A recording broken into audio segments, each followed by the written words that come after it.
start with roll call. Thank you, Chair Grumbine. I'll begin with Chair Grumbine. Present. Vice Chair Uli, Present. Commissioner Butler, Here. Commissioner Dorden, Here. Commissioner Ensberg, Present. Commissioner Lenvik, Here. Commissioner McClure, Here. and Commissioner Rivera. We have quorum. Thank you.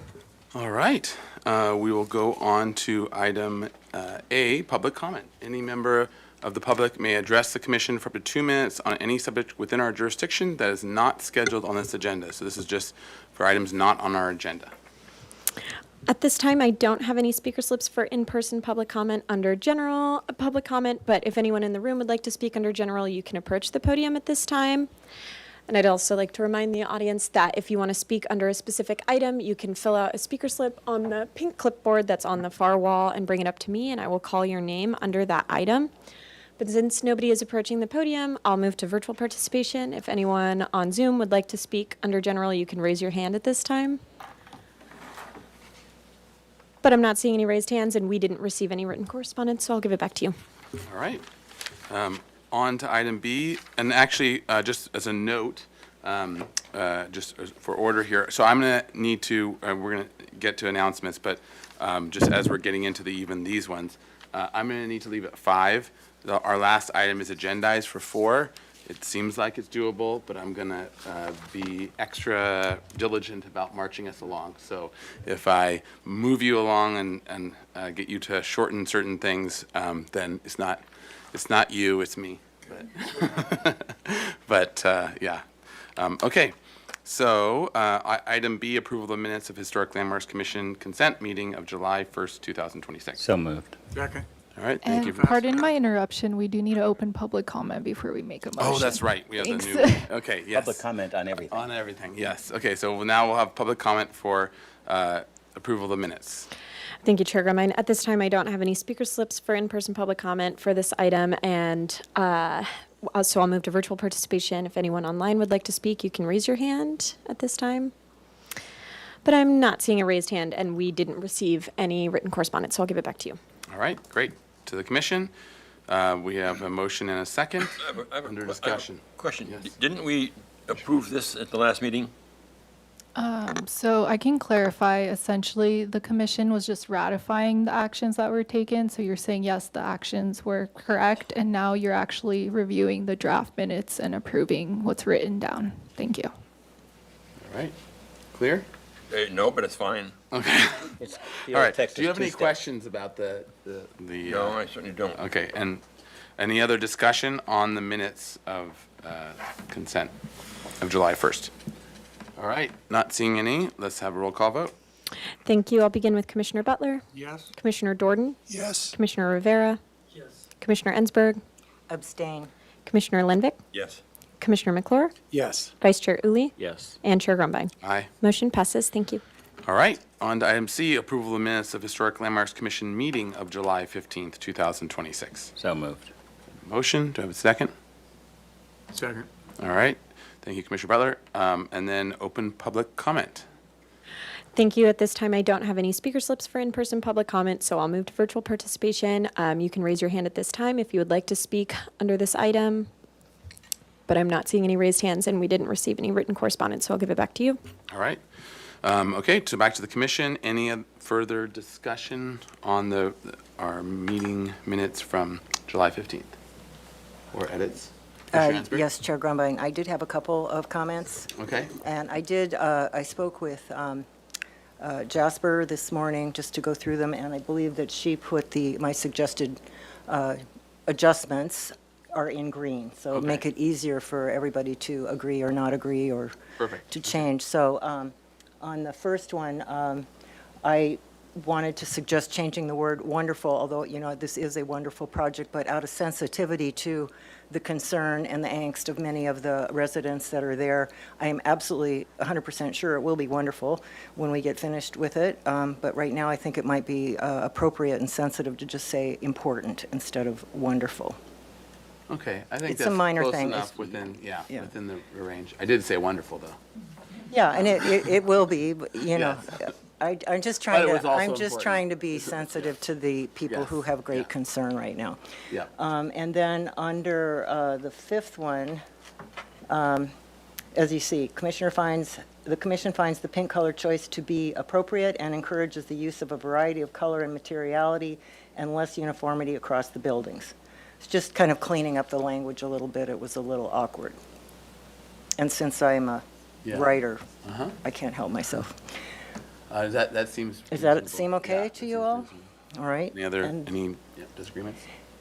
And then finally, we talked a lot about the change, the incorporation of paseos because of the reason that we're going from this very small, low-scale development into a much larger scale development, and that the low-scale development has, paseos through it. So we wanted to encourage the paseos for the residents and for the public to visually see this openness going through. So I just thought to add, consider the aesthetic beauty for the community. So, and comfort for the residents and aesthetic beauty for the community. Yeah, I think that hits on where we were going with it, and the suggestion as the appropriateness of paseos within the block. So, okay. That's yeah, that it. makes sense. Those are all the Okay. suggestions. Any other edits or anything? All right, so with those edits, can we have a roll call vote? Thank you. I'll begin with Commissioner Ensberg, Yes? Commissioner Lenvik, Yes. Commissioner McClure, Yes. Commissioner Rivera, Yes. Commissioner Butler, Yes. Commissioner Jordan, Yes. Vice Chair Uli, Yes. and Chair Grumbine. Aye. Motion passes. Thank you. All right, thank you. On to ratification, item D, ratification of action taken on the consent calendar of July 29th, 2026. So moved. All right, and is there a second? And pardon my interruption, I do need to read the actions into the record. So we had item A 2925 Paseo del Refugio, which was postponed 2 weeks to August 12th, 2026 at the applicant's request. Okay. All right, and do we have a second? Okay, all right, great. All right, so let's go to public comment. Thank you. At this time, I don't have any speaker slips for in-person public comment for this item, so I'll move to virtual participation. If anyone online would like to speak, you can raise your hand at this time. But I'm not seeing any raised hands, and we didn't receive any written correspondence under this item, so I'll give it back to you.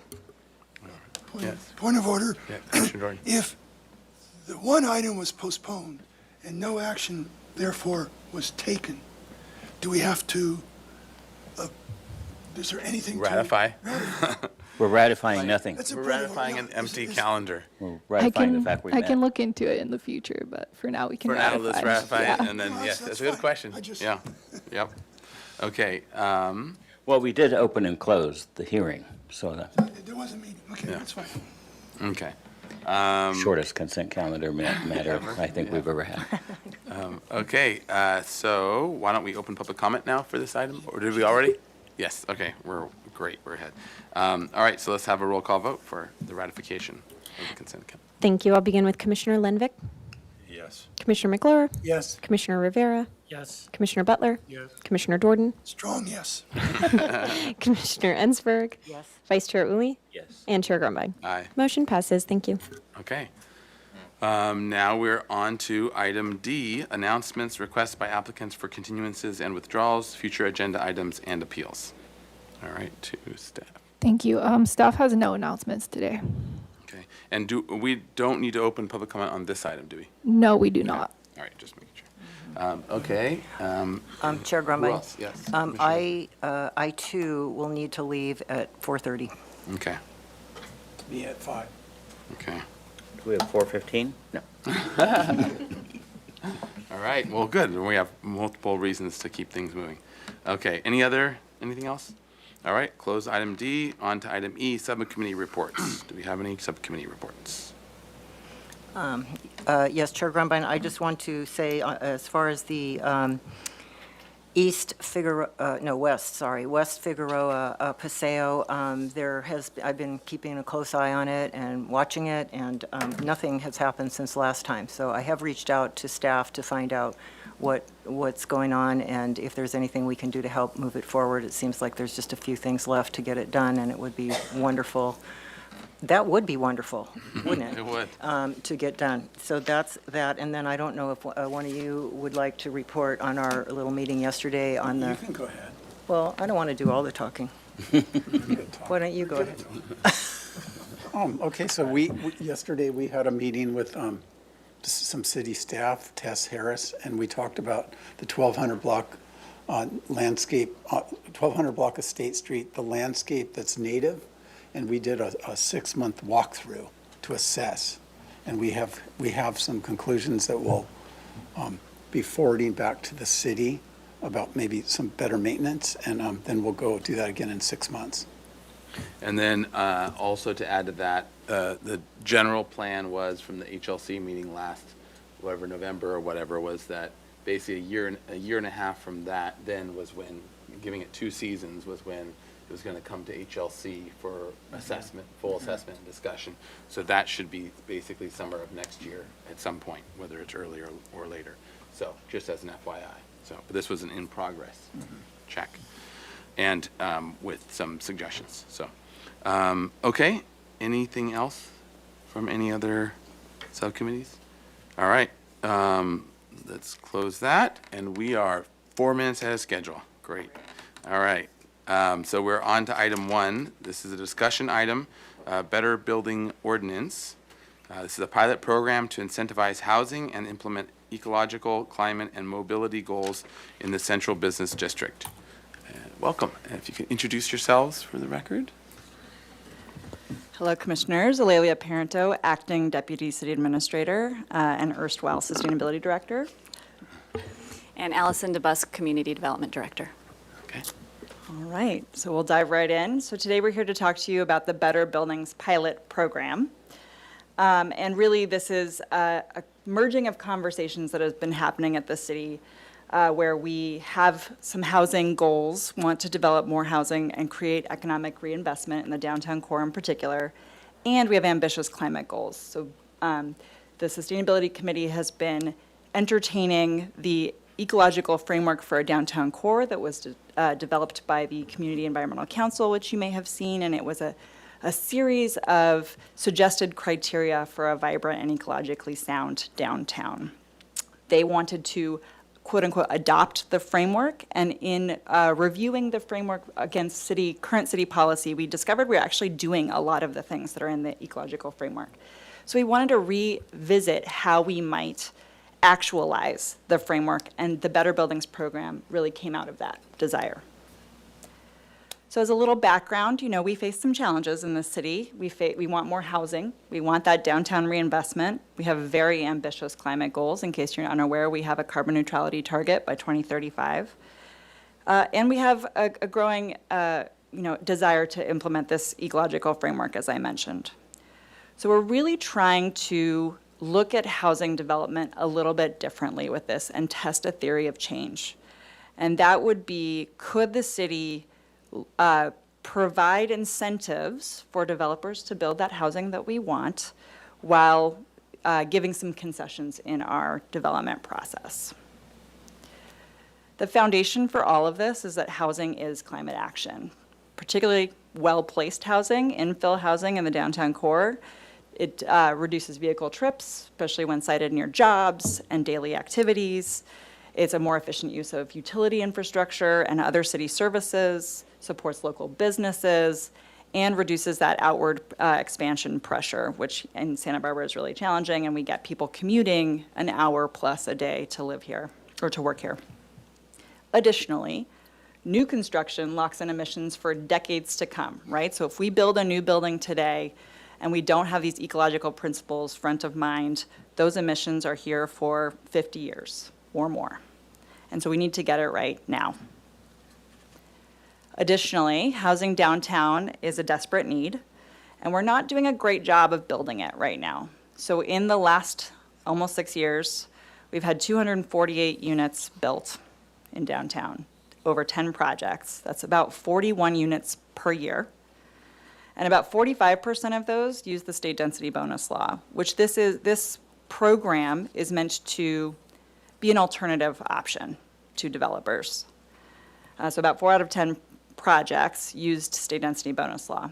In addition, the State Street Master Plan has really outlined a need for 1,000 to 2,000 more housing units in downtown to make it revitalized.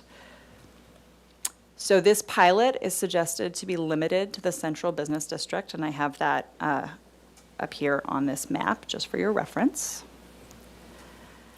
And the difference between the current model of how we do things is we have all of these layered requirements. In fact, there are 42 zoning ordinances that regulate development in Santa Barbara, as an example. There are other bespoke ordinances in other areas as well. And although they were all, intended for a very good reason, they were individually considered, and when layered upon one another, can really create challenges in the development space. So they can make projects more expensive, less certainty in the entitlement and approval process, and really just create a lot of hurdles for our local development community. So this Better Buildings model actually looks to create different flexible pathways. Every project has a different set of circumstances that make it more able to meet some of these requirements and less able to meet others. And so we really wanted to create flexibility in how those projects met those requirements. So the core tenet of this is really to create more better buildings instead of aiming to regulate for the quote-unquote perfect building. And I know ABR was quick to correct me that there is no perfect building.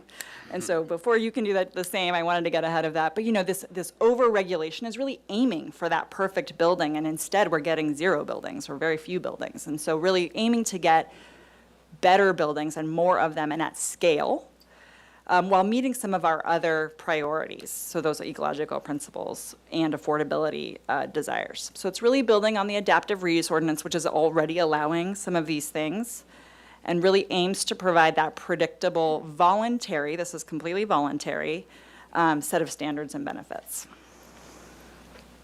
We're proposing a 5-year pilot, again, applied to the CBD, and for both residential and mixed-use buildings, and we're really trying to preserve that flexibility.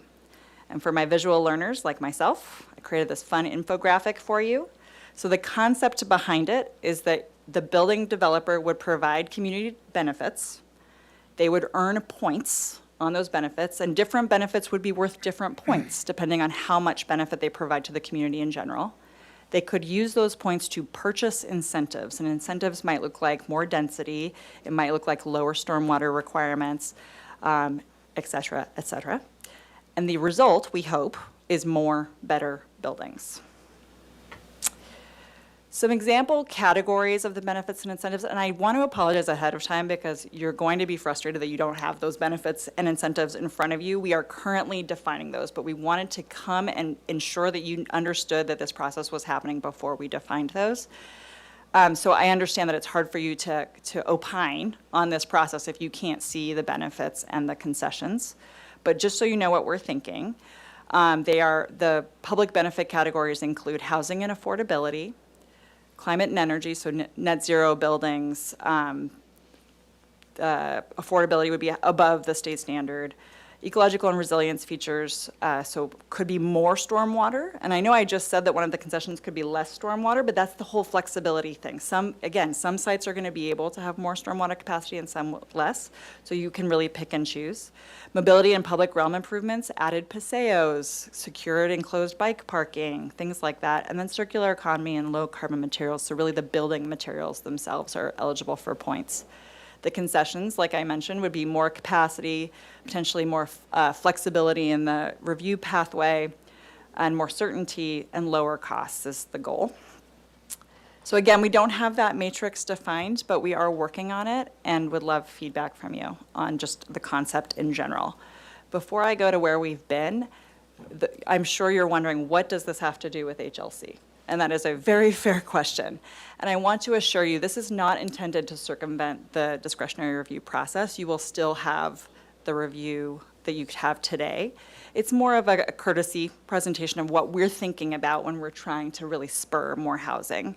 Additionally, this may sound like added regulation and complexity. We're really hoping it's not. And so we're working closely with the development community to ask them what would work for them. And we just really invite HLC to help us in sort of thinking through these creative ways to spur more housing. And if we are going to give some concessions, ensure that we're at least getting community benefit for our community as a whole in some of these buildings. So where we've been, we did take this to the Land Development Oversight Committee on June 12th and heard some good feedback from them. Just last week, we were at the Architectural Board of Review giving the same presentation, courtesy presentation. We are going to the Sustainability Council Committee next week for the first daylighting of that matrix of the points and concession. And then we have a joint Council and Planning Commission meeting on August 17th, where we'll be really digging into this concept and really hoping to get direction to develop the ordinance. We'll continue to refine the program and then consider adoption at a later date. So with that, just wanted you to hear this presentation and get some of your feedback. All right. Great, thank you. And if that concludes your presentation, we'll go to public comment. Thank you. At this time, I don't have any speaker slips for in-person public comment under this item, though if anyone would like to speak, you can approach the podium at this time. Otherwise, I will move to virtual participation. But I'm not seeing any movement towards the podium, so if anyone online would like to speak, you can raise your hand at this time. But I'm not seeing any raised hands, and we didn't receive any written correspondence under this item, so I'll give it back to you. All right, thank you. Mr. Chair, how do you want to handle this? Yeah. Questions first and then comments, or since it's just advisory, Yeah. mix them together? Yeah, why don't we mix them together? We have slated another 10 minutes. So why don't we say a minute per person, and we'll kind of maybe try to summarize, and then, yeah, and it could be a dialogue. It doesn't have to be just comments, but like the discussion kind of. But I do want to kind of share it around so everyone kind of can jump in with their thoughts and that. So, all right, did you have some thoughts that you want to kick off? I do have some. Okay, well, why don't you start with that? First of all, thank you for coming. In terms of the principle that housing is climate action, I agree and endorse that as a starting principle. I also understand this is going to be a point-based system, and my concern there is for gaming the system. So what I would emphasize is that the carbon footprint of the structure of the building is called a Better Buildings Program. The carbon footprint of the building and not the carbon footprint of human behavior or transportation be the focus. Charging stations, they're going to get a couple of points for that, and that's great for transportation, but you could put charging stations up and then build a very traditional masonry heavy construction building. That's what I mean by gaming the system. I would also suggest that this be checked against the recently adopted objective design and development standards to see how well it integrates with that, what things might need to be done there. The last comment that I'll make is that the part of the presentation that you just made raises an issue for me. I do not believe that the existing regulations and review process are the chief obstacle to building more downtown. To lay it off on the review process without discussing the cost of land downtown, the cost of money downtown, the cost of construction and materials downtown, is to lay the blame on probably the smallest piece of that pie, if you were doing a pie-shaped chart, okay? So I accept and endorse the system. I'm concerned that it focus on buildings, not the larger framework of human behavior, and that be sure that you can't game a point system, because it's easy to do that. Okay. Who wants to jump in? Commissioner McClure? I'd like to point out that the stormwater requirements add just so much cost, and I really question whether you could go out and measure the ocean for toxins 20 years ago and today, and I would be willing to bet that there's no difference. And I would encourage you to look into to kind of waiving that, because that just seems to add such a lot of cost that could be used to make things more affordable. Just to respond to that, so there's a backstop, there's a state requirement. We can't completely eliminate stormwater regulation, but what we are looking at doing for this pilot specifically is allowing projects to go down to the state requirement, because our local requirements are more significant and trigger earlier in terms of redeveloped space. So we are looking at that, and then potentially looking at a broader realignment of the state. Okay. Commissioner Lundvik? Yeah, I assume there's a lot more information to come. I mean, the points and whatever. I mean, I see nothing on this list here that would encourage a builder to want to build more units. Low carbon concrete probably got to cost you more.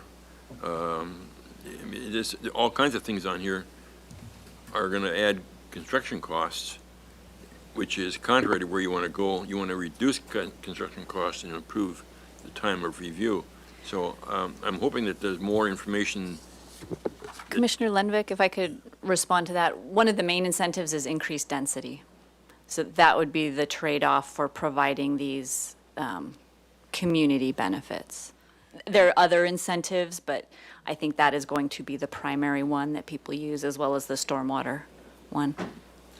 So along that line, because that was part of my question too, so by increased density, you do mean units per acre, or do you mean mass bulk scale? We mean units per acre. Okay. I will add, we're thinking about a slight tweak to building height. We know that's set by the city charter, but how you define building height is something that could be tweaked. So one thought is to not count parapets and pitched roofs as part of that height. I think one of a big concern that we're hearing from people is that under state density bonus, you can completely waive our city charter height. That is a concern. The projects developed downtown have also waived open space setbacks, things like that. So as Ms. Parento mentioned, we hope this can be some type of an alternative to people using state bonus density, and that they will use this program as an alternative option. Mm-hmm. Okay, great. That makes sense. Okay, Commissioner Ensberg? Yes, thank you for being here and for bringing this to us. And I think it's really, really important, since this is in the central business district, that this is very important that HLC be very much involved with it. And I would appreciate if in the documents, I think that should be really highlighted. I didn't see that even mentioned, that this is EPV and it is our historic district. Or at least large portions. Yeah. Most, yeah. Most of it. And these are, I wish I could be as eloquent as Commissioner Jordan, but I agree with what he has said, and I would just add these other things. In terms of the ecological framework, one of the most best ways of being sustainable is to use existing buildings, and that is adaptive reuse downtown. So this is very, we're doing that. Now, why are we not getting more people to do adaptive reuse downtown? Probably a lot of it has to do with what Commissioner McClure said. It's the stormwater management, and it's the cost of money. I don't believe that the review boards are the problem. We generally try to help projects move along as quickly as possible. And to that point, I think that it would be very beneficial to have a working session with HLC to talk about how do you deal with a historic building and meet the Secretary of Interior standards. If we had certain information about that we had available now, then builders, property owners who have, say, a one-story building that's historic, then we could help them to know how do you address that. So I think that would be super helpful from our side of things. The word pilot makes me very nervous. I'll just say that. And I would also say that we have already in the El Pueblo Viejo, open space has been addressed, and so has parking. So there's a number of things that we have already addressed in terms of hurdles. We're just trying to figure out what is it that would unlock this for. And later today, we're talking to we're going to be looking at the Nordstrom's building, so that'll be really helpful too. And then finally, I would just say that, I want to understand what does, the name Better Building. We have been doing really good buildings. So what is a better building? And I'd like to know what the definition of better, like, would you say that Soltara, for example, I think is an exceptional example of a great building. How would you make that better? What would be the better part? Okay, so, go ahead. So just to address that, I mean, it's really for the presentation that we are not getting buildings because we are trying to aim for this perfect building standard with all of these regulations, really, that is, and we're not blaming the review boards, we're saying there's all of these layers of regulation that really do increase cost of projects, including stormwater and others. And so the Better Buildings concept actually came out of an ex-Public Works director's, we're looking for the perfect building, why don't we try to get more better buildings? Just sort of like one level down from perfect, but still good. So perhaps better is the wrong word, but just it's looking for really good buildings and not the gold unicorn building. Yeah, I think that word could be not helping Okay. to understand what it is that we're trying to do. Understood. And we understand that here. When we're reviewing, we're not going for, we're going for protecting the community's, expressed goals per the charter, not what each one of us individually might think is the perfect building. What is acceptable? So I think we all understand that very well. So anyway, I think that maybe if it's a better ordinance you're talking about, or if when you say better building, I'm like, well, what is that? So that is, I think that's, let me just see if I had anything. Yeah, good else. enough. I had my minute? Maybe a little more. Okay, well, that's enough. We'll go to then. Vice Chair Uli, and then we'll keep going quickly here, and we got to wrap up and move on. Thank you. I wanted to agree with Commissioner Jordan's comments. I thought it was well said.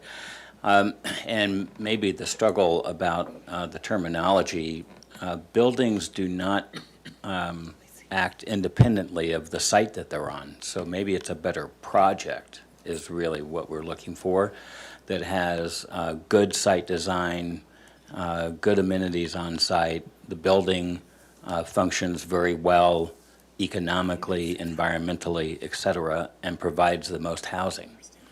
And so I think that's a more holistic way of looking at it. I think it's very interesting. Of course, you need a good definition of what your pilot means, because, I spent my time in government, and pilots tend to become the norm. A year from now, everybody will forget it's a pilot and just think this is what we do. So you clearly need a sunset on it, so that there's a beginning and a defined end, and then you're going to evaluate what happens between the start and the end to see if it was successful. I would also agree that it's much easier to villainize the 9 of us, because you can put a face on us, than it is to villainize the bank, who's not going to give you the money to build the thing, because they've got their own deal going on. So I would agree that the various review bodies in the city are not the inhibitor to the generation of housing. It's everything else attached to it. Just wanted to, we're doing okay. All right. you. If we want to keep going with those who have not spoken. No, I'm fine. I concur with all the things that the commissioners have spoken about. All right, great. So I had the concern about the points, so one solution to that approach would be how you weight those points. That might give you the option to not penalize, but reduce the opportunity for other. And in reading the document, I had the question, and I quite possibly have missed it, but in every development, there's disposal of materials. And I didn't see that in here. So in any situation, whether it's just grading off asphalt that exists on the property before the construction starts, or digging the dirt out of the ground or whatever, which I think should be incorporated to make this a more holistic approach. We did have deconstruction as one of the opportunities. Did we take that up? Yeah, but yes, we did have deconstruction, which is the reuse of the the demolition materials. Okay. Which several cities have ordinances related to that, and we're trying to do as much supportive education around that. All right. And then I guess the last comment that I'll toss in as well is it seems if we're going for better buildings, or not terrible buildings, one of the things as we also look at cost of construction and to get it built, one thing, and I think the objective design standards did a good job of sort of skating that edge of what because we had a lot of these discussions in that subcommittee, is that being careful that we're not then building cheap stuff that lasts for 10 years or 20 years and starts failing, and then the cost of tearing out and redoing is also part of the built-in. So built well and built to last are really important aspects, and I think the Objective Design Standards did a good job of material selections and other things that we discussed that would be both to the edge of economic, but at the same time still have a good look and can last a long time. Because I think that if we're building stuff and then tearing it down in 30 years because everything's failing, that's not a good solution. And I think it is a solution that a lot of cities are doing now, building cheaper and cheaper, and then it just looks like garbage pretty quickly, and then it is garbage. So that would be my note at that general level as well to try to add in. Okay, is that pretty good for a good summary of our thoughts? Okay. Okay. And do I need to, I don't think I need to summarize. You have the tape to do it, or? Yes, thank you, Chair Grumbine. Typically for discussion items, we don't summarize. Okay. You heard the discussion. Okay, thank you. Good luck with that. Yeah, good luck. All right. Okay, let's go on to item 2. We are now 6 minutes behind. We'll keep the charge going. So this is a one-time pre-application review for 215 East Victoria Street. This is located in EPV. Proposal to demolish an existing 2-story, 3-unit apartment building totaling approximately 2,600 gross square feet, clear and grade the 12,900 square foot site, and construct a new 5-story residential condominium development over a parking podium. The project includes 19 2-bedroom for-sale condominium units totaling approximately 24,000 square feet of residential floor area, 17 private garages, 5 additional parking spaces, and a bicycle storage room with 20 bicycle racks. The project proposed to demolish an existing sandstone wall and steps to accommodate the street-facing garage. A sandstone hitching post exists in the parcel and will be protected and retained in situ. The project requests density bonus concessions for open space, average unit size, and building height, and waivers for solar access and setbacks adjacent to residentially zoned lots. And no final appealable action will take place at this hearing. Project compatibility findings will be required for project design approval. All right, so with that, welcome. And if you can introduce yourselves for record, we'll go to staff for any comments, and then we'll go to you to present. Okay. Ed Devasene, DMHA Architecture. Ryan Mills with DMHA. Jarrett Gorin with Vanguard Planning. All right, welcome. All right, to staff. Yes, thank you. This project has a case planner who's not here, so we don't have any announcements at this time. Thank you. All right. Okay, so with that, why don't you walk us through your design? You'll have 15 minutes, and today we're on a pretty steady charge here, so we're going to try to keep everything moving. So, all right. Sounds good. Thank you, Chair Grumbine and fellow commissioners. I'm excited to present to you another downtown infill housing project. So this is on 215 East Victoria. You can see we are just at the beginning on this. So we're currently in the PRT process, awaiting, it's probably where our planner is, trying to get all the letters from the other departments that are due today. We did have a nice site walk with the departments last week and took a look at the site. So I'll go ahead and walk you through kind of context first, and then I'll pass it to Ryan to kind of talk about the design and what we put forth. So, okay, they did add the photos. So let's see, just to get our bearings, yeah, let's start with the street. All right, the zoom worked. So this is the subject parcel here. Our neighbors to the east are an apartment building, 2-story, and a commercial building to the left-hand side. Here you can see a little bit more context.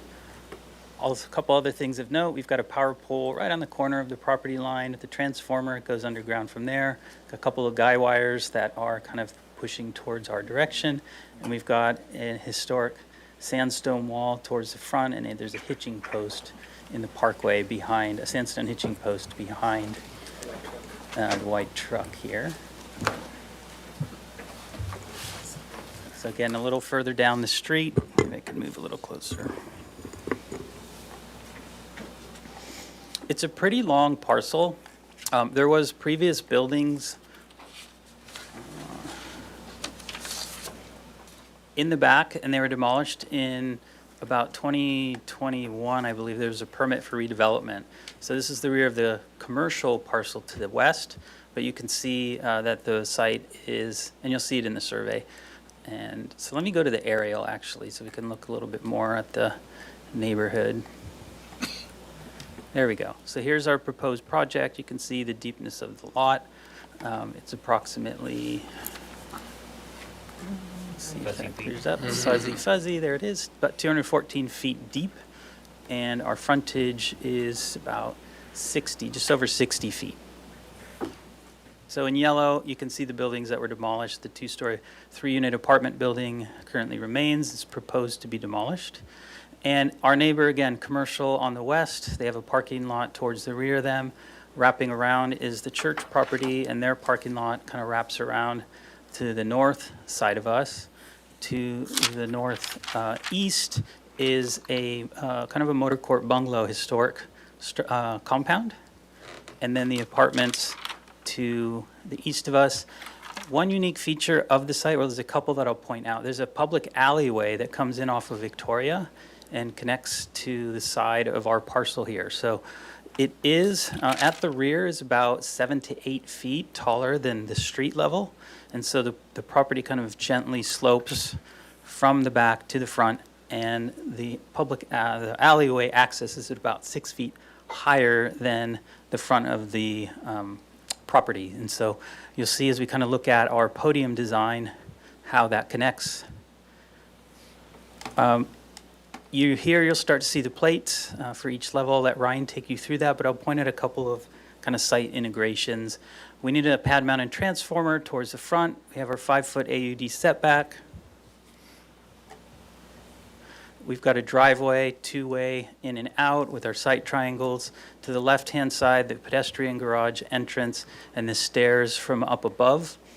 As I mentioned, the public alleyway, we're going to use that for our secondary required egress stair tower for the residential units above.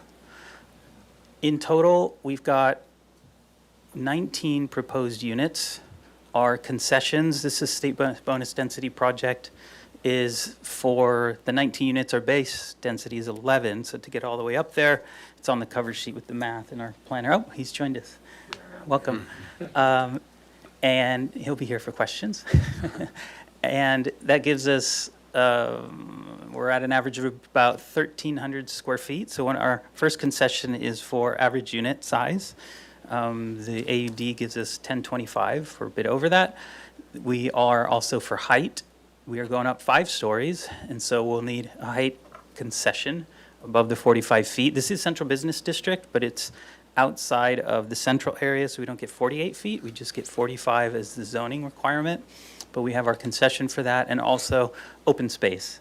So touching on open space really quick, the property, as I showed you in the aerial, the back side of the block is Sola Street, and that's where Alameda Park is. So as a location, and then to the west, the transit station is a handful of blocks towards the west as well. So as a downtown site, it's really well situated. The other interesting thing about this project, it is a condo for sale project. So we don't have an order, so we went with larger units because they're for sale. We can't do priority housing, well, we can do priority housing, but we don't get the density of priority housing. We're limited for sale to high density. So it's a lower number of units, but we wanted to bring something different to the market for sale. There hasn't been too many projects since AUD came forward. So we've got, at the front, we do have 2 low-income, very low-income units, and the rest are usually about 2 plus 2, kind of as they go up. And then the townhomes, there some townhomes up top, which are kind of inset, and I'll let Ryan kind of take you through the design. Other features just at the ground level, we've got a mail area, trash, recycle, 20 bicycle parking, and other infrastructure, and then the rest is parking. We've got 5 kind of surface spaces, and then 17 assigned garages. So that's kind of the big pieces of the project. Ryan, why don't you take us through the design in more detail? Sure. You're halfway there already. You did a good job. Well, I'll pick up on the ground floor. So in general, this lot frontage of that 60 feet and change is narrow for this type of project. So as you all probably know, it's just shy of double loading for a podium garage. So we had to kind of attempt several different versions, but so the single loaded was really the only way to make this fit. And then it kind of started to drive how things laid out. So it drove the center drive aisle and opening.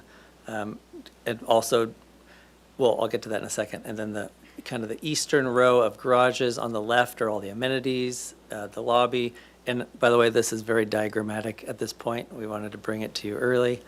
But as you all know, all these things compete to be on the path of travel and to be as close to the front as possible. So that's really how you lay out this project. And then kind of to touch on the sandstone wall. So we love that. And we kind of looked, it's at least on this side of the street, the only property, I don't know if there used to be more sandstone wall. It is the only property frontage left on this block that has it. So we would love to keep it. So we're gonna try to propose to reintroduce it either on either side of the drive aisle or integrate it perhaps as part of a base of the building. But just so you're aware, we are concerned about that, but you can see the frontage of the drive aisle, the access to the transformer, and then the entry to the plaza and lobby kind of take up all the frontage. So that's sort of the balancing act of this type of project on the frontage when it's narrow. Let's see, anything else down there? I think we're good. Okay, so then as we step up, so starting at the front, the two affordable units face the south. And by the way, we kind of feel the south side of this project is pretty, it's a great spot. You know, you're getting morning sun, midday sun, afternoon sun, sunrise, sunset. So this is a really great side of the building, in my opinion. So we are going from the street up to that entry plaza, and then Ed talked about one of our concessions being common open space. While we don't quite get there, but what you do see is we have kind of this generous swath along the whole west side of the building. That is, let's see, I'm trying to remember what that dimension says, 15, can you go to that one right there? 15.4, so we obviously need the path of travel along our building, and then we didn't quite have the 10 feet that we can start counting to be used as common open area, but it's there. So once you're up on that podium, there's ample space for multiple sitting areas, and we still see that as a gathering space. To the west, it's kind of a nice sunny part of the project, so we think that'll work well and be a great amenity. So setting back from the west, so we try to step in on both west and east sides with our massing, right? So while the podium is a zero lot line project, we're stepping in, so more on the west. And then on the east side, you can kind of see we're kind of going back and forth, providing one thing that was important to the owner and our team was generous outdoor spaces. So you can see we have a minimum of, go zoom in, Ed, right there. So the 3 feet where we get close with some of the bedrooms still allows us to have openings. But then at the private balconies off the living rooms, we get 10 feet, which is more than we're typically designing for these types of projects. So we like that kind of amount of outdoor space and the in and out. And those views all kind of capture those great Riviera views, so we like that. Oh, too slow, okay. And then the back, we turned the last 2 units to address the front, and we kind of do something similar, and we address the street with the architecture. So let's go up. And just a quick note, so in that rear part of the property is different zoning around us. The kind of the top 3 sides is a different setback than the rest. You notice we're zero lot line kind of from those 2 down, and then from that stair up, it's a residential setback. That floor, the next floor stacks, and we just maintain a walkway. So then below it is that open common area on the west. Otherwise, it's a stack. As you know, these projects need to be extremely efficient. And then once again, we stack on the floor above that, but a different unit type. And what these units are, then there is a second floor. These are townhouse units, so we don't bring the stairs up, we don't bring the elevator tower up. So we just add an additional amenity, again, because we had a different mindset being for sale. We have to create value. This is much more expensive construction, so it's the same balancing act as you guys were just talking about before. So we have to find the right balance to ensure these things pencil and this project actually happens. But on that last top floor, you can see where we set back once again. So it's like about 40% of the footprint is that top floor, set back in all directions. And private decks, yeah. Roof, I think that's fine. Let's go to, so this is telling. So on the middle section there, so Victoria Street's on the left, and what you can see is how we step back and then step on that 4th and 5th level. So when you're down on the street, you really don't catch what you'll see in the rendering. And then if you go to the right side, kind of the rear property, and we have a dash line, it's hard to see. The existing grade is right about there. So the podium is nearly buried in the rear of the property. So, and then we have 3 levels and a significant step back. So it really addresses, we have a kind of a 3-story face to the north neighbor there. And then let's see, the other sections kind of tell the story across the short. The one on the left is the elevator tower, which sticks out just in a couple places, and then you can see that top floor set in the middle. And then let's just go down to the elevation. So, and again, we're early, so we didn't want to get too deep in all the architecture, but so we focused on language, massing, and kind of simplicity that we're going for, kind of inspired closer to like El Paseo language. So obviously ground floor, we have a closed garage door, keeping the transformer backdrop very simple. There'll be some landscape surrounding that. And then you can see kind of that tower entry on the left, really simple, but a kind of a entry arcade that moves you through the lobby. It's open air, and then you step up to an upper plaza. And then a simple 2-story massing above that for those 2 units that stack. And then we step back to the 3rd floor and again to the 4th and 5th. And then this is a terrible computer model, just for reference. But you can see on this east side, so there's those deeper balconies. So it'll start articulating like 1, 2, 3, or 4 separate buildings. So that'll be the stucco mass, and then we'll let the balconies recede. And we're leaving them open on the top, so again, it just doesn't enclose that mass. And was that? And yeah. And so this is obviously a hand drawing, but it is off that model. So this is, our back is to the property across the street on the sidewalk. We take this view. So you see 3 floors is really what you see along the right-of-way, as far away as you can get. And then that's the 4th, and that 5th level is set even farther back. So you don't see it from this vantage point. And being mid-block can be an advantage. So you can see we attempted to do the stepping. So the commercial property to the left is 2-story. But that's why we kept then the next component, that entry tower, is kept at 3. And then we step up a little bit from there because that's an outdoor balcony and roof. And then we step up. And then, yes, it's more abrupt, as you go to the next property to the other side. But I think it's about a 12-foot distance between the 2 structures. All right. That conclude your presentation? Yep. All right. Okay, on to public comment. Thank you, Chair Grumbine. At this time, I don't have any speaker slips for in-person public comment, but if anyone in the room would like to speak, you can approach the podium at this time. Otherwise, I'll move to virtual participation. But I'm not seeing any movement towards the podium. If anyone online would like to speak, you can raise your hand at this time. But I'm not seeing any raised hands, but I will acknowledge that we received written correspondence from Kevin Heim and give it back to you. All right, thank you. All right, to the commission for, we'll close the public comment, and to the commission for questions. Do we have questions? Yep, Commissioner Butler. Just one question. The current, it's a 3-room rent, is that a rental property that exists on the property today? It is? Okay. Thank you. All right. Yes, for the recording. All right, other questions, Commissioner Mr. Chair, Butler? is there any way you could bring a wall out to kind of hide that transformer like some kind of a custom little wing wall? Like a stone wall? Or something? Yes, I mean, it depends. So in the past, we've proposed screening it. Landscape must be low and you must have access through it.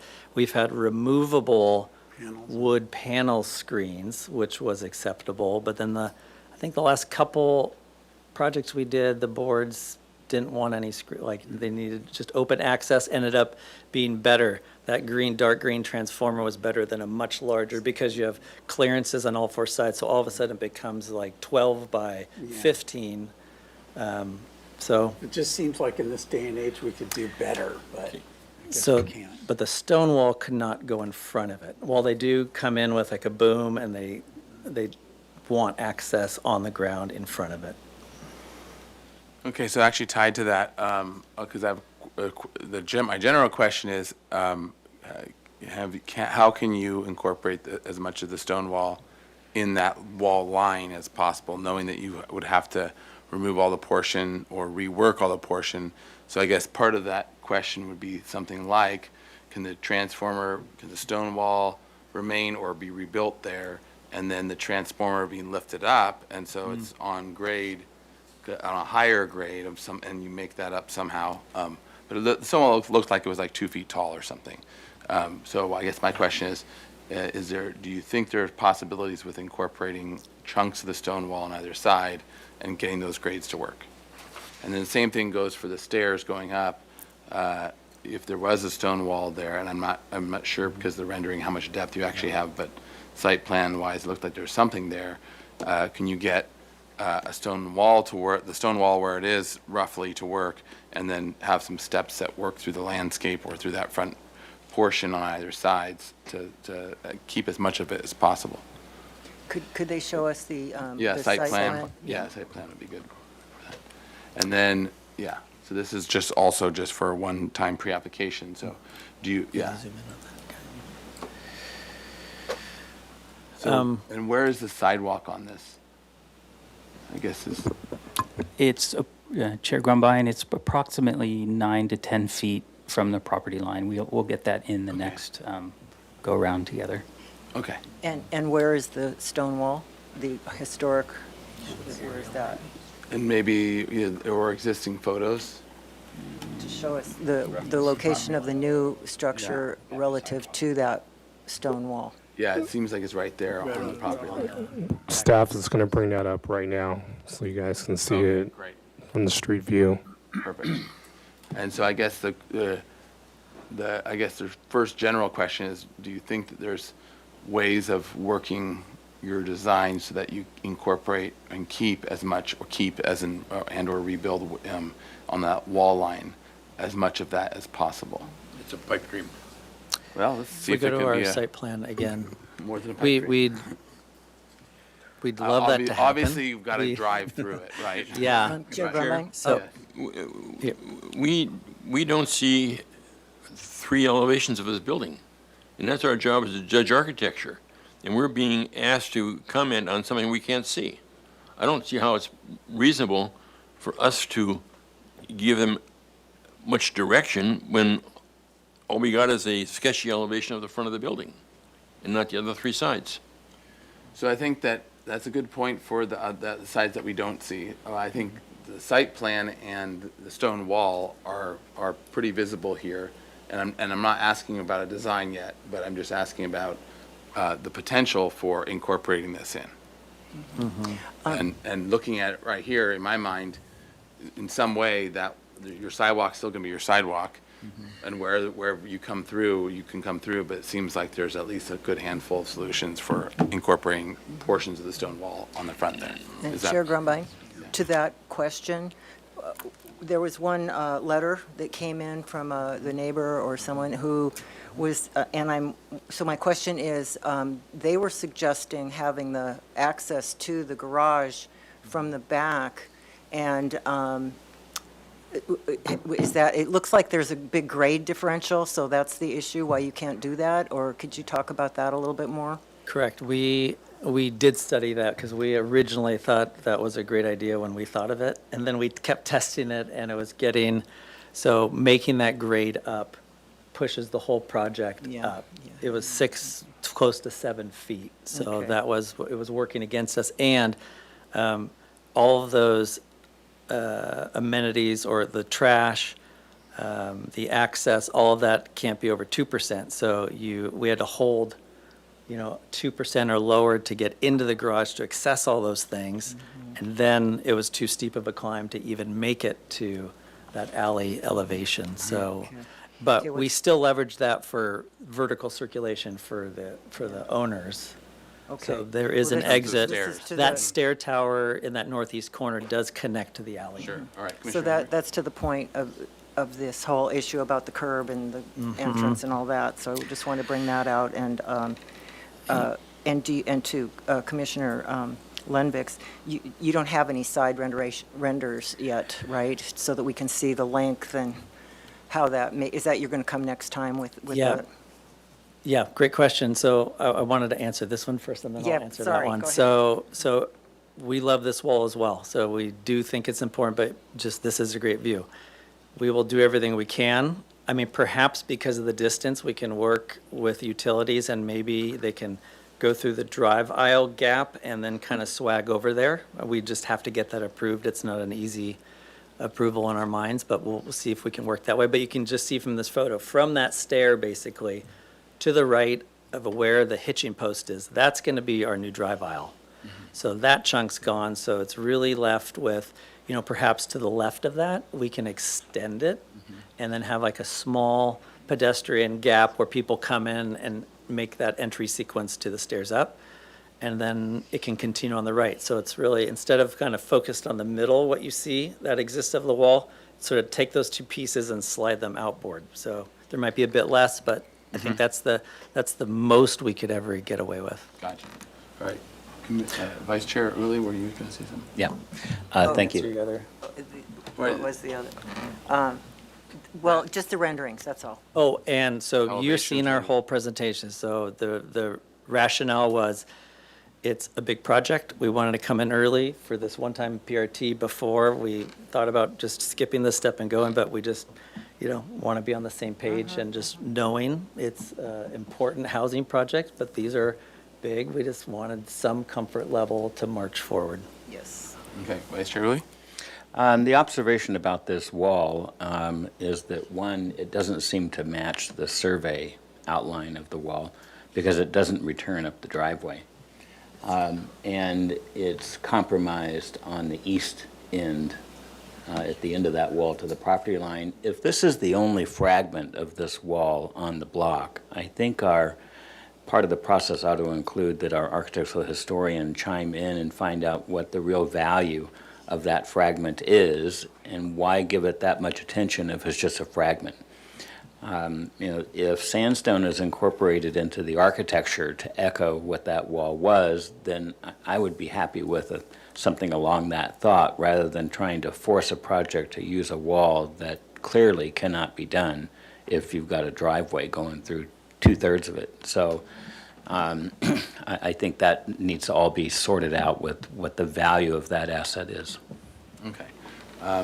That wasn't, all right, well, really a question, but, but we'll incorporate it into the comments. Okay, other questions? All right. Okay, and so, yeah, I don't think I have any other additional ones either. Okay, so let's roll into comments. So this is for one-time pre-application.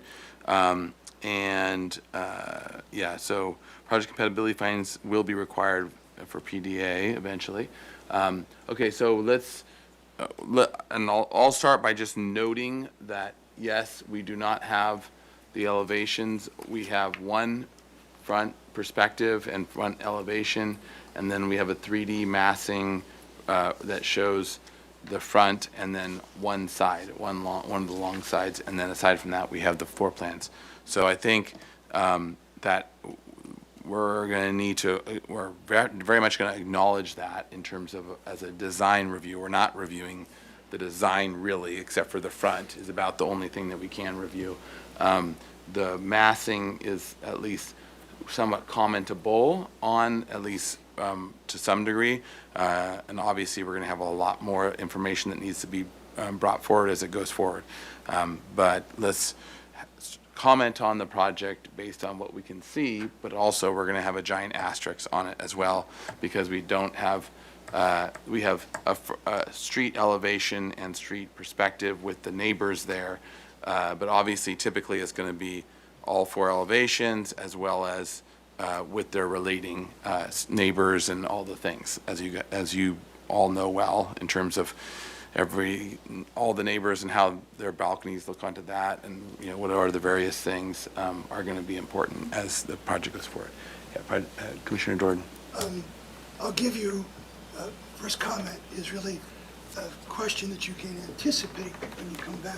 You've got 19 two-bedroom units, 17 private garages, 20 bike racks.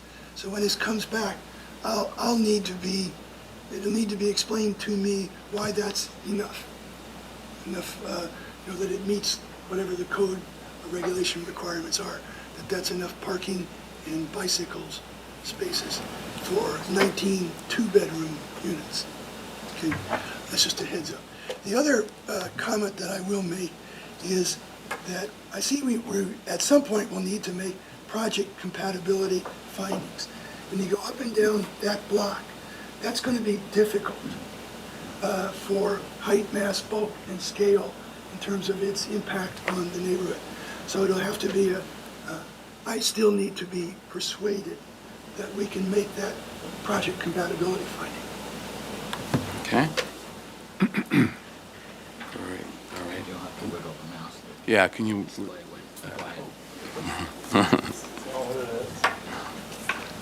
Oh, we lost everything.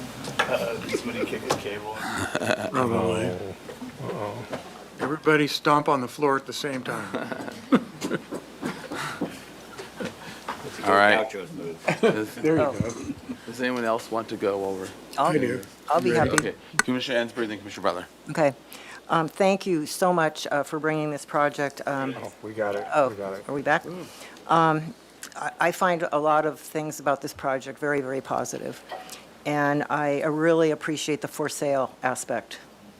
I also think that the style, from what we can see, it's beautifully rendered as usual, and thank you for that. And it looks, very appropriate. We need to see more about it, just like, of course, from the front, it looks tiny. But when you see the full length, it's going to look very different.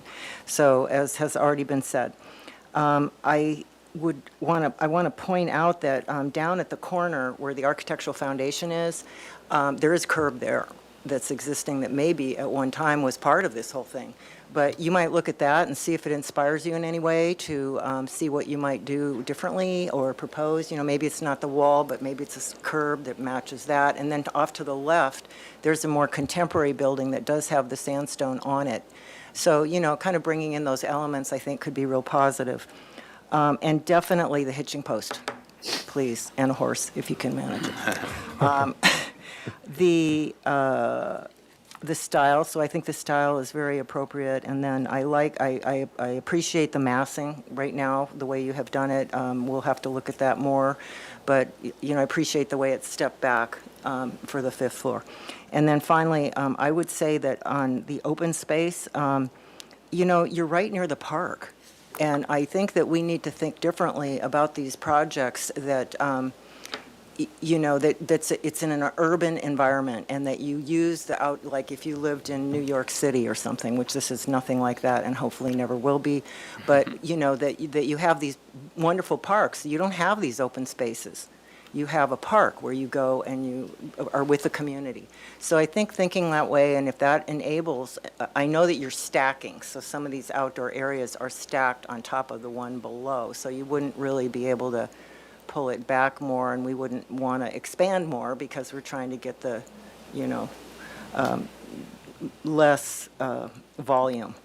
So, and then my last question is, state bonus density allows you to do things that we have nothing to say about. So my question to you is, what would you can do certain things, and what are certain things that you might be willing to do that we might suggest as a community, just to be thinking about. And I think, you guys are always super open and wanting to hear from the community. So I appreciate that, and that's it. that I have to So say. I guess that's a bit of a question, but I'll add to that question, the question of the height as well, which I had forgotten to ask.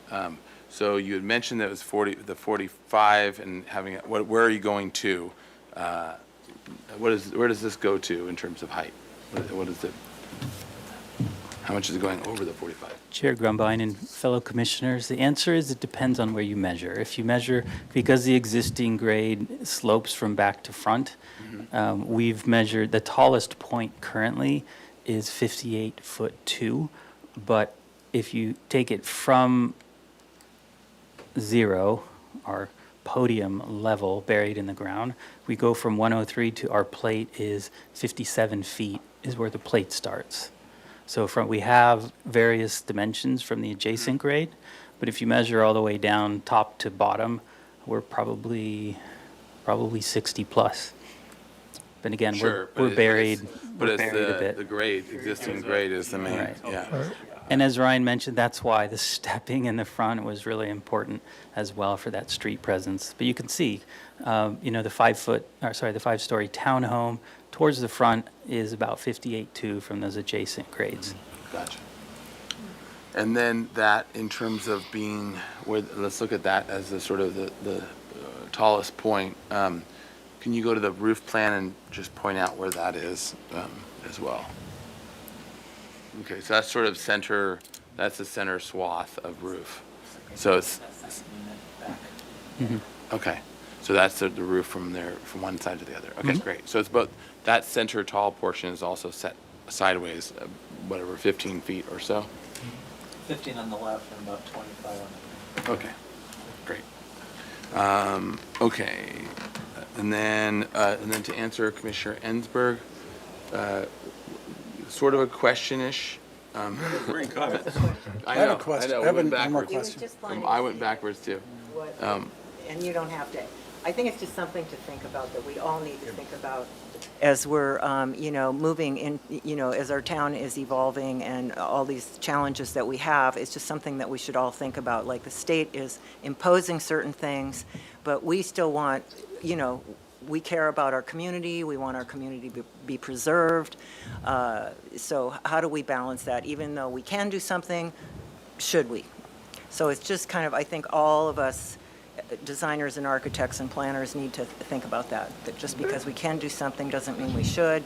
And is there another idea that you could choose maybe to do something a little differently that would find that, that balance in the middle of the Venn diagram that we keep trying to find? And if I can add on that really quick, the applicant's working with staff, and there are programs for affordable housing here in Santa Barbara, as well as the state density programs, where the applicant has the option to select which program they want to proceed forward with this project. They mentioned that they want to do the AUD, average unit density program, which has certain regulations as well as waivers in regards to development standards, parking being one. So that's something to take in consideration when they submit a full application to staff and then bring this back to you guys for review. Great, thank Chair, you. can I respond to that? Sure, Just as a yeah. clarification. We are central business districts, so the parking requirement for this project is 0. It's actually a maximum of 1, just Okay. to clarify. Got it. So That's there's helpful. not a requested concession for parking. Okay, gotcha. All right, Commissioner McClure? On the second floor common area, will you provide the furniture for that? It won't be each person's plastic chairs, but would the developer provide that? Chair Grumbine and Commissioner McClure, we will ask ownership. And our next presentation will have hardscape landscape furniture as proposed, and we can identify what is future resident or will be left for future residents or will be part of the HOA. Seems likely. All right, any other comments? I have some comments. Commissioner Lundbeck, go. When you look at the section, go back to the section, you can see that the entire 5th floor is above our accepted, in Santa Barbara, height. And so they're asking for a lot of waiver this being one of them. But when you also look at this section, you realize that the first floor is probably 8-foot-high ceilings, but all the rest of the floors are, I don't know, 9, 10-foot-high ceilings. They're pushing it up because they're selling condos and asking the city to waive a lot of the things that we expect in the architecture in the city to enhance the value of their units. And I think we got to be careful about buying into that. I don't know how we can even make conceptual comments when we can't see all of the elevations of the building. And I think it's important when they come back that they bring this building back to us with showing it in the context of the rest of the block and maybe even beyond and across the street. We have to make a determination for compatibility and project compatibility. And I think that we've got to understand what's happening on that block and where this project will be driving Santa Barbara and whether or not it, in fact, will be compatible. I don't want us to buy into the fact that we've got a pretty elevation, sketchy elevation, but we don't have anything else. And this building will be seen from a lot of other places. You drive down Victoria Street, up and down Victoria Street, you're going to see this building in its entire length because everything else around it is so small. And we got to be real careful about that, I think. We want to have housing in Santa Barbara. We want to have housing for sale in Santa Barbara. We want to have all these things, but do we make the compromises that are necessary to give this project an acceptable go-ahead? I don't know that we do. I don't like the garage door being the only thing we see on the street. You look in and you got this huge garage door and it's right there in front of you. We've fought open mouths of buildings coming into the garage in the past on a lot of projects, and have gotten them pushed back and changed, coming in on the side, whatever. Those kind of things are a big detriment to the goal of the property owner, who wants to maximize everything. And I think we got to be real careful about that. Electrical transformer right there when you walk down the street as a transformer, eye level. Are we willing to accept that? Okay, Commissioner Lemke, I'm going to have to ask you to wrap because we're going to need to keep moving here. Yeah. I can't speak anymore. I'm trying, we got to summarize. We got to do quick. Understand his instruction at the very beginning. Very beginning. He's got to leave, so I can't talk. Well, I understand it. Okay, Commissioner Lemke, I don't think anyone could ever accuse me of not letting you talk. Well, you started out talking first, and you should, as chair, you should talk last. After you've gotten all of our input. All right, we'll discuss orders of operation later at another meeting. Okay. And I can talk to you about what legal has told me. You see, they brought police here so that you can't do this. All right, he's on my side. Actually, I called him in. Commissioner Lenvik needs to, all right. And I believe he's in the fire department, he's not. Yeah, he's fire. So, all right, Commissioner Rivera. He's just here to monitor the mattress. Okay, quickly here. Yep. It's a beautiful project for sure. How can you tell? All right, Well, Commissioner because- Lenvik, you already had more than your Okay. turn. What they're proposing is a very beautiful project. But I do have concerns about the height as well. I think in terms of mass bulk and scale and context to everything, that whole block, you're across the street, you have little one-story bungalows. So it is very tall.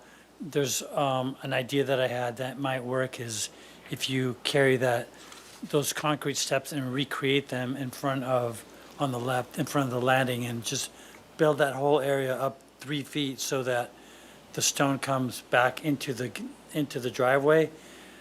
That would work, and it'll help feel like the building is, it's got a 3 feet higher grading pad, which you can use for landscaping. and possibly hide the transformer a little bit, maybe not. So those are my comments. All right. Thank you. Vice Chair Uli? Thank you. Just a couple of observations. One, we've all sat on this panel for a little while, and we all have this set of rules in our head that we're gauging every project from, and the presentation just before us has asked us to maybe jumble that a little bit.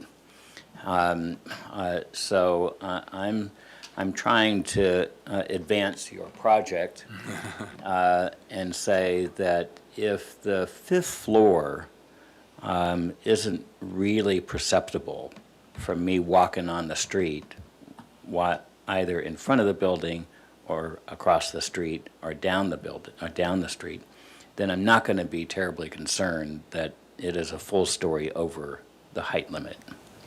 I think the skill of the architect will tell us whether that fifth floor can be successfully massed in a way that it doesn't feel like it's 5 stories at the street. So I'm not particularly concerned about that. I am concerned, however, that it will be a very expensive project to build, and that front elevation tells us the language of the building. And if that language is carried all the way around the building, the other 3 sides we can't see, then it's going to be very expensive. So if you're selling me a walnut chocolate chip cookie today and you come back with no walnuts or no chocolate chips, I'm not going to be happy because I wanted the chocolate chips and the walnuts in the cookie. So I realize that is going to be a push and shove between you and your client to find out where that lands. But you can't give us a romance building and then bring us back a cheap novel off of the dime store stand. That will be a problem. My next observation is the hitching post is now part of a group of structures of merit. All those hitching posts around the city have been designated. I'm not particularly concerned that you might have to move it as long as it remains in front of the building. So maybe you consider using the hitching post as an alignment icon to the entry to the building, and just kind of play with that if that works out. Again, I'm not concerned necessarily about the stone wall. Yeah, they're really romantic, and yeah, it's really nice, but it is compromised already. You're all very talented. You'll figure out how to put sandstone, so we're happy with some sandstone on the building. All right. Other comments, Commissioner Butler? Real quick, because Okay, yeah, got we're to the over point time. where- So the height scale and the neighborhood concerns me. These are concerns greatly. I walk the neighborhood, spent a lot of time there, and it's very large. It's very large, I mean, by an enormous amount. So I would be very concerned about that. Secondly, the waivers. You've asked for 5 different waivers in order to make this a project that could work, and that's anything from the setbacks, et cetera. So I'm concerned about the waivers.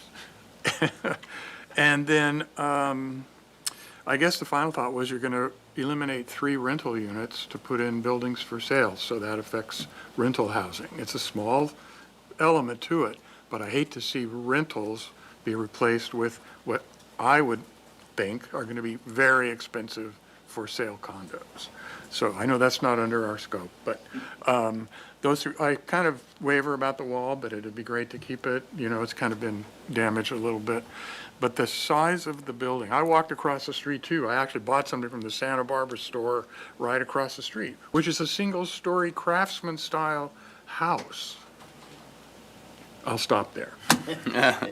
Okay. Commissioner Jordan, do you have any? Mr. Chair, real Yeah. quick. Commissioner Butler. So with these new state rules that allow these projects to go over and above what Santa Barbara's used to, how can compatibility findings ever be made? Well, so I guess, is this using this, what is this using first? So with the state waivers, staff will make the compatibility findings. So in compliance with density bonus, if we were to deny a project, it would have to be based on the health and safety aspect of the project. So one example would be because it's 5 stories and we can't get a fire truck with a hose or a ladder to that 5th story, that would be grounds of denial in that aspect. Gotcha. But doesn't this board have to make that? That's good. All right, thank you. Thank you, through the chair. Waivers or concessions that are applied for under state density bonus law have very specific findings, and it's a very high bar for the city to not accept one of those findings. That does put the HLC in the difficult position of how do you make your findings when we have to grant these concessions or waivers. So I don't have the answer for you, other than to acknowledge that this is the push and pull that we are in with the new, not even new state laws. These laws have been around a while, but it becomes a lot more complicated. One quick comment. You guys probably don't want to hear this, but this could become a very critical discussion going forward on just this issue, because we need housing. It's a good project.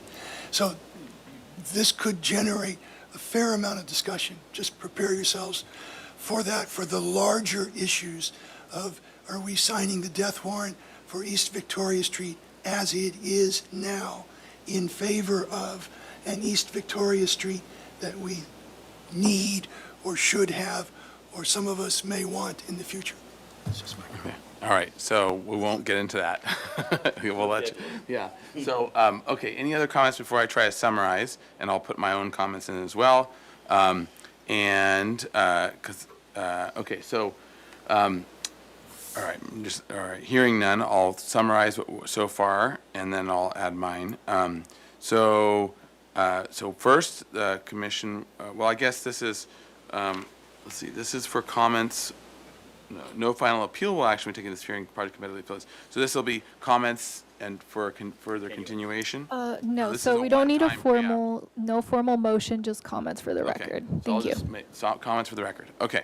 So some of the key comments are, for one, that I think the majority of the, we want to thank you for bringing this project forward.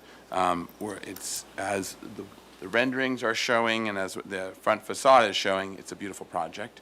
And we thank the applicant for looking at adding housing to our city. So some of our key concerns are, first, for real evaluation where we need all 4 elevations, and I think especially for this project, and especially for compatibility findings and for just good feedback, we really need the full 3D understanding, especially from street level, also from adjacent properties, but especially from the public properties and how you're coming up the street and down the street, and the same thing on the backside. So really understanding it within its context of its block. Ideally, that would be in video form of some sort, even at a massing level, to really understand what you see and don't see. So that would be, I think, an important part of this project going forward. And then obviously the 4 elevations, and then also the neighbors, especially the adjacent properties, and what their elevations are showing in terms of their adjacency and the relationships to their heights and to their overall massing. From the design that we are seeing, it seems very compatible with EPV and a beautiful design going in the right direction for that which we can see. We also want to make note that the other elevations need to be at least along the same lines as the current proposed front elevation. The height discussion, so I think there were at least a number of commissioners that are concerned with the height and making sure that it is as compatible as possible with the neighbors. And so the further 3D renderings will further that discussion. The furniture, outdoor furniture, to come back with the strategy for the outdoor, more public areas of furniture. Another concern is on the garage door and that entry and how to make it minimized and not feel like there's a garage door on the street frontage, to minimize that. And then there's also concern with all of the waivers and understanding the competing forces of both trying to get housing and also the various waivers that are needed for a project like this in this neighborhood. I do want to comment at least on the open space, because I think we did at least have some commenting on it, which I agree with as well, which that general notion, having the park right there, is a very, at least in my mind, and at least the one or two other commissioners that commented, makes sense, which is why you can see plenty of historic buildings that build things out without private open space as a major thing, especially when you have a park nearby. So at least in general, it seems to be a supportive thing. Okay, those are the main notes I had. Am I missing some that someone wants to? Chair, I'm sorry if I zoned out there. Do you have the mention of the sandstone wall? Oh, you're right. I did and the not get hitching that. Yep. post? So sandstone wall, so to incorporate the sandstone wall in a design appropriate manner, we'll just kind of leave it open. The hitching post to be incorporated as is a structure of merit, or as part of our hitching post, and with the suggestion to align with the entrance, or another possible design Chair solution. Grumbine? Yes. I have a question. When you were talking about the 3D graphics, you mentioned preferably in video? Yeah. You mean like Walking an up the street, animation? animation, yeah. Okay. As opposed to just shots from different Stills. things. I think it is going to be important to understand it, at least, whether or not we have any control of it. We might as well understand it first. And I think that's a really good way to walk the street visually, and then any other, the backside street as well. Yeah. Okay, thank you. Chair Grumbine? Yeah, and the reality is, if you don't, if there's even going to be a discussion about story poles, that's always, especially for big projects, especially for projects that are asking or proposing to break the height limit, that's like going to be a requirement. So we're going to need to see it. One other thing that just has occurred to me as we're, thinking about this is this parking issue, because zero parking is required.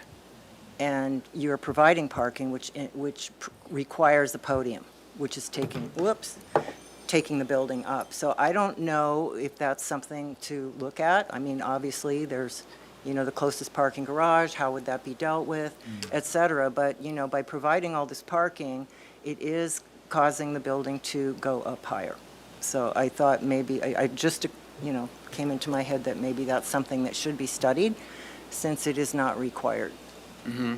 Okay, we can make that note as well, as looking at that as a possibility. If I'm All going to right. buy a condo, I'm going to want to I understand. Then this isn't for you. No, Just kidding. Okay. Any other comments to add before we close this item? All right. Thank you very much, and good luck. All right. So we are 17 minutes behind. And we are going to go on to item 3, continued item for project design approval and final approval. This is for 29 East Victoria Street, located in EPV and designated structure of merit. The FP Knott stores were designed in 1922 by Sewell Murphy and Hastings in the Spanish colonial revival style. Proposed to permit as-built screen at rooftop mechanical equipment. Upon the Historic Landmarks Commission's approval of the minor alteration findings, the project qualifies for an exemption from further environmental review. All right, under CEQA. Project design approval and final approval are requested. Project compatibility findings and minor alteration findings are required. The project was last reviewed by the consent calendar on July 1st, 2026, and referred to full commission. All right, so with that, welcome. Mr. Chair, Oh, yes. I'm going to set this one out. You guys can debate it. Okay. All right, my name is thank you. Paul Seacat from Sharon Associates Architects, and this is the owner, Mike Chenoweth. All right, thank you and welcome. All right, so to staff, can we have some comments, and then we'll go, and then you'll have up to 15 minutes to present. Hopefully it will not take 15 minutes. And then we'll go to public comment, and then we'll come back to the commission. All right. Thank you. Staff doesn't have any comments at this time. Thanks. Okay, great. And this was pulled up from consent from last time to here now, which is also why Vice Chair Woolley is stepping out. He's letting us handle it. All right. So with that, why don't you go through your project. All right, I'll just go through it quickly here. I'm going to go ahead and go straight to the roof plan. So this is the corner of Victoria, and I believe this is Anacapa right here. So this is Victoria running this way, Anacapa. So here's the as-built roof, rooftop screen right now. It runs through like this, just wraps around like that. And there's another rooftop screening on this portion here.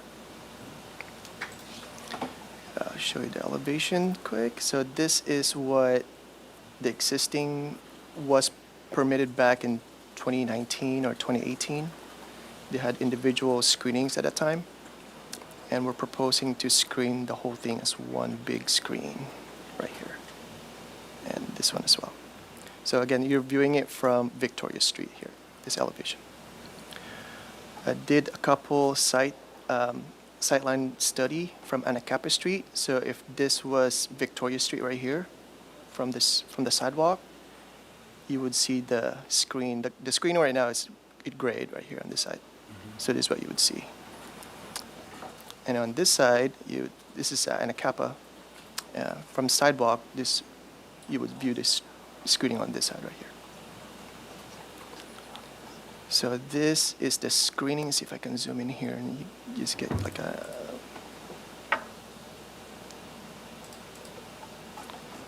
So the screening right now are made of hardy board, and they're attached to a tube steel with a Durablock. I'll show you the Durablock spec here in a sec. But this is what it looks like from the corner of this is Victoria right here. And then this is Anacapa. So there's a little screening right here. This is the view from the sidewalk. This is Anacapa right here. So you would see a portion of that screen. And then this is the view from Victoria in the corner. And then this is the view of the screen. We're going to go ahead and we're proposing to cover this portion of the roof. So you won't see that equipment there. And more views from across the street from Anacapa. There's a corner here. And the view from across the street intersection there. And let's see if I can go ahead and zoom out. So this is the Durablock spec, what's on the roof right now. That's supporting the screen. And here's the hardy board, non-combustible. And they're about 5 foot tall from the roof. And this is what the section, how it's installed. Got the Durablock, tube steel, got hardy board screwed in there, and that's pretty much it. And that concludes my presentation. All right. Thank you. All right. Well, we'll now go to public comment on this item. Thank you, Chair Grumbine. At this time, I don't have any speaker slips for in-person public comment, but if anyone in the room would like to speak under this item, you can approach the podium at this time. But I'm not seeing any movement towards the podium, so I'll go to virtual participation. If anyone online would like to speak, you can raise your hand at this time. But I'm not seeing any raised hands, though I will acknowledge that we received written correspondence from Virginia Railing and give it back to you. All right. To the commission for questions. Question? Yeah, go ahead. Commissioner Booker. Would it make sense to paint the gray hardy board the same colors of the building? Would that make it more benign? Less noticeable? Yes, yeah, I think they did paint it with the same color already. Oh, Yeah. Other questions?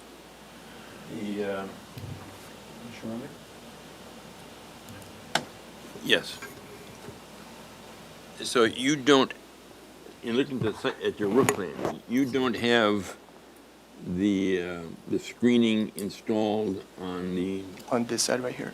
Right. Yeah, we're proposing to install it on Can you this. zoom in? Yeah. And do you have it on this drawing? Yeah, it's called out. So right here is a new screen to match as-built.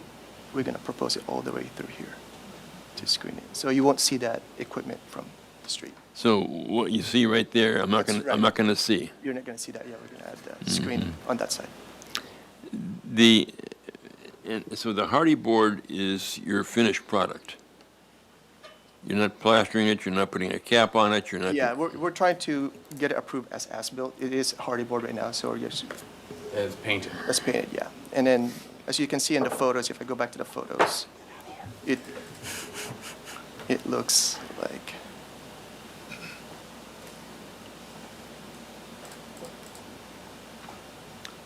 It has such an appearance of, it's like plywood. It's not going to last very long. I mean, I'm not sure. Hardy board isn't very, hardy board's a relatively thin material. It's a 1/4 inch thick, right? They have different sizes, but right now what's installed is about 1/4 inch thick, yes. So you're going to put a 1/4 inch thick board up there, and it's not going to warp and wander around and. Yeah, what you see here, it's been standing since 2020.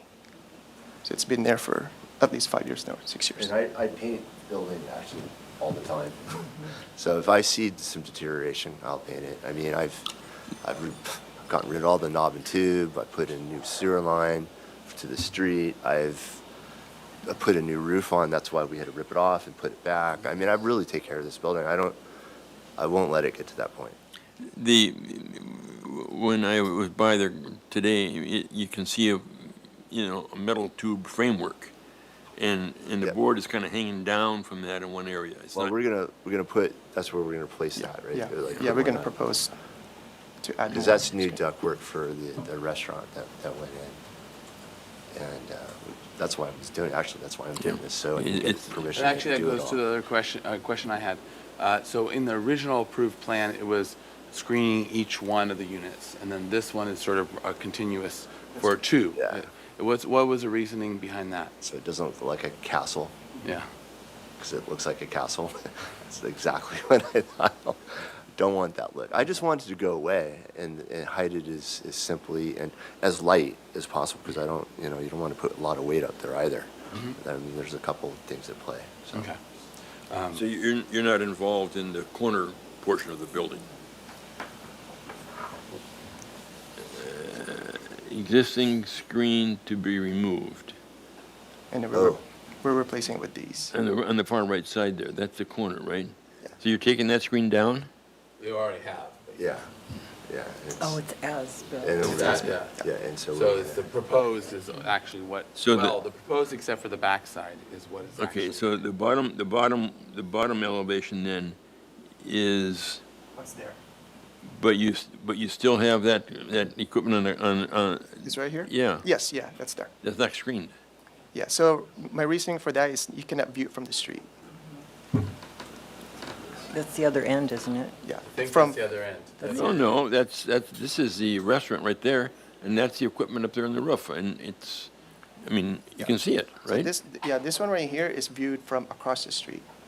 Where are you viewing it from? You This view it one, I'm in the parking lot, east.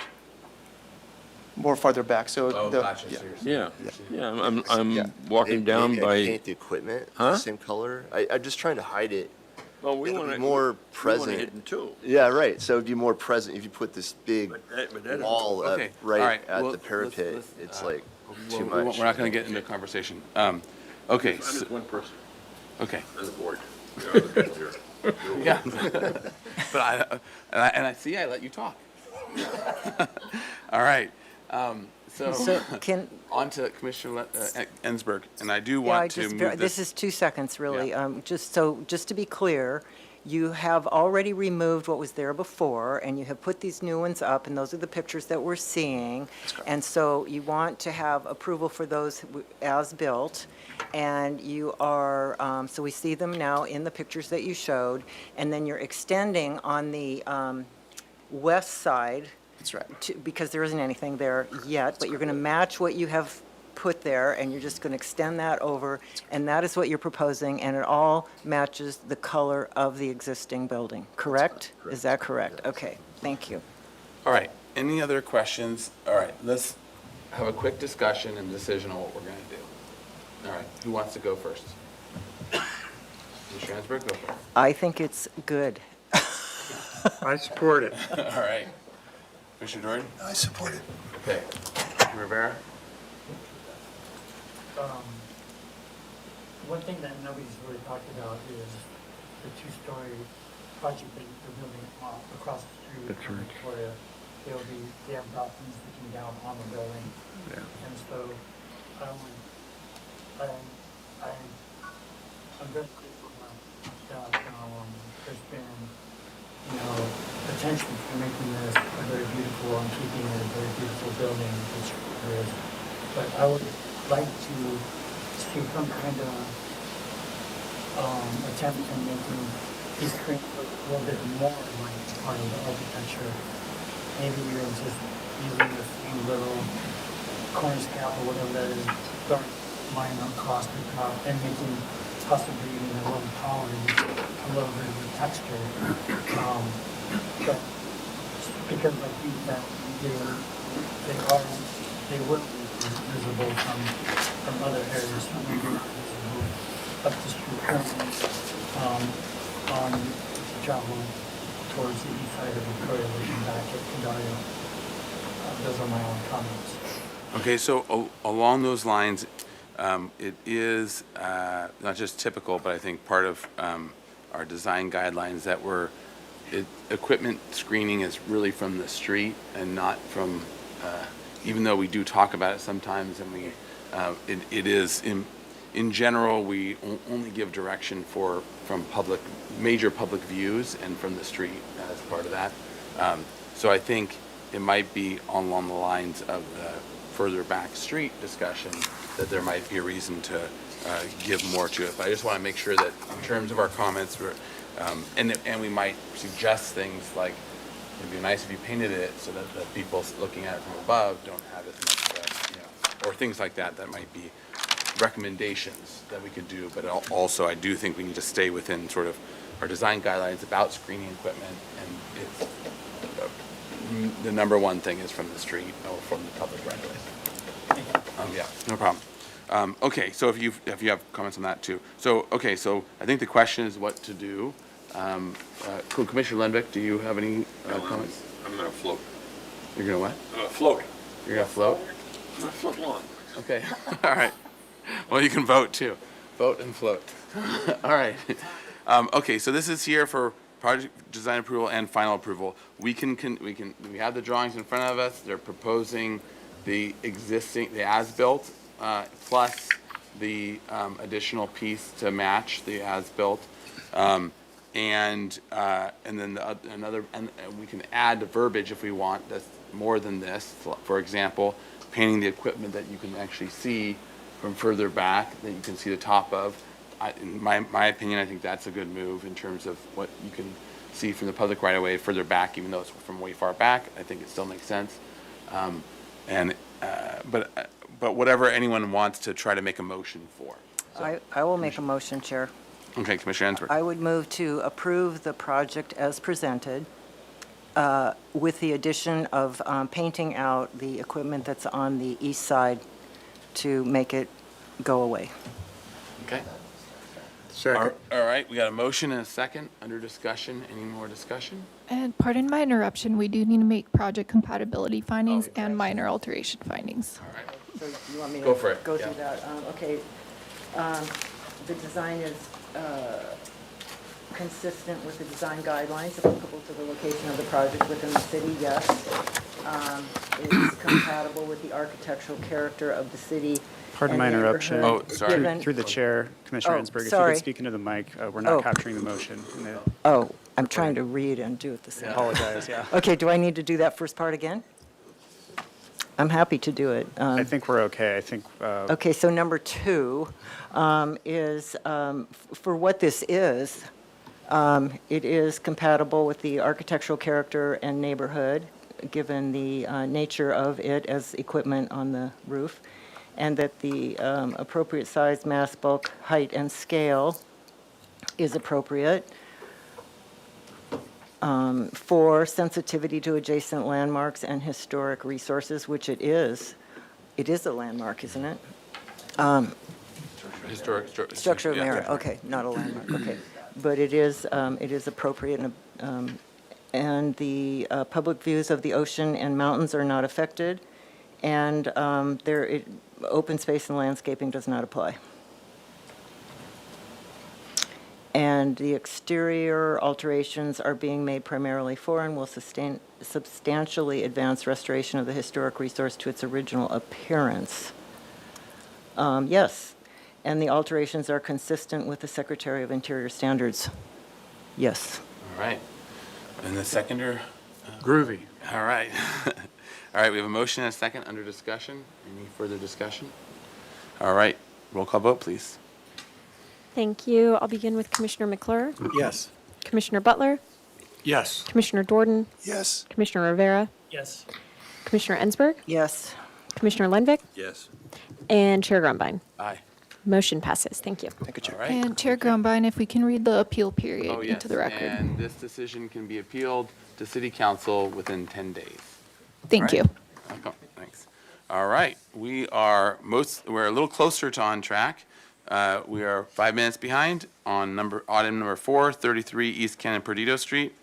Located in EPV and designated a city landmark, the Libero Theater was designed in 1924 by George Washington Smith in the Spanish colonial revival style. The rear addition to the building was added in 1926. Proposal for demolition of the existing rehearsal hall, courtyard and site improvements at the north side of the parcel, and construction of a new 3-story, 11,100 square foot building addition to accommodate a new loggia rehearsal hall, rooftop terrace, bar lounge, backstage production, storage, amenities, and site improvements for access with a new courtyard entrance. The project includes minor tenant improvements to the existing basement and the annexing shop building.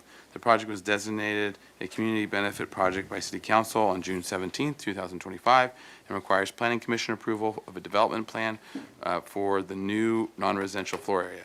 The Planning Commission must also make the required height findings to allow the proposed building addition at 46 feet in height. No final appealable action will take place in this hearing. City staff requesting comments on the revised pedestrian pathway Paseo connection designed prior to Planning Commission. Project compatibility findings and major alteration findings will be required for project design approval. The Phase 2 Historic Structures Report will be reviewed for acceptance when the project returns for project design approval. The project was last reviewed January 28th, 2026. All right, welcome. Thank you. If you would introduce yourselves. Chair Grumbine, Yeah, if just I that, can yeah. make a few staff comments before the applicant begins. Good afternoon, Commissioners. Carly Ernest, I'm the case planner. The project was last year in January. We are back for another concept review before they go to Planning Commission. And as noted in the agenda, we are specifically looking for feedback on the revised pedestrian pathway and Paseo connection, with it being adjacent to City Parking Lot 9.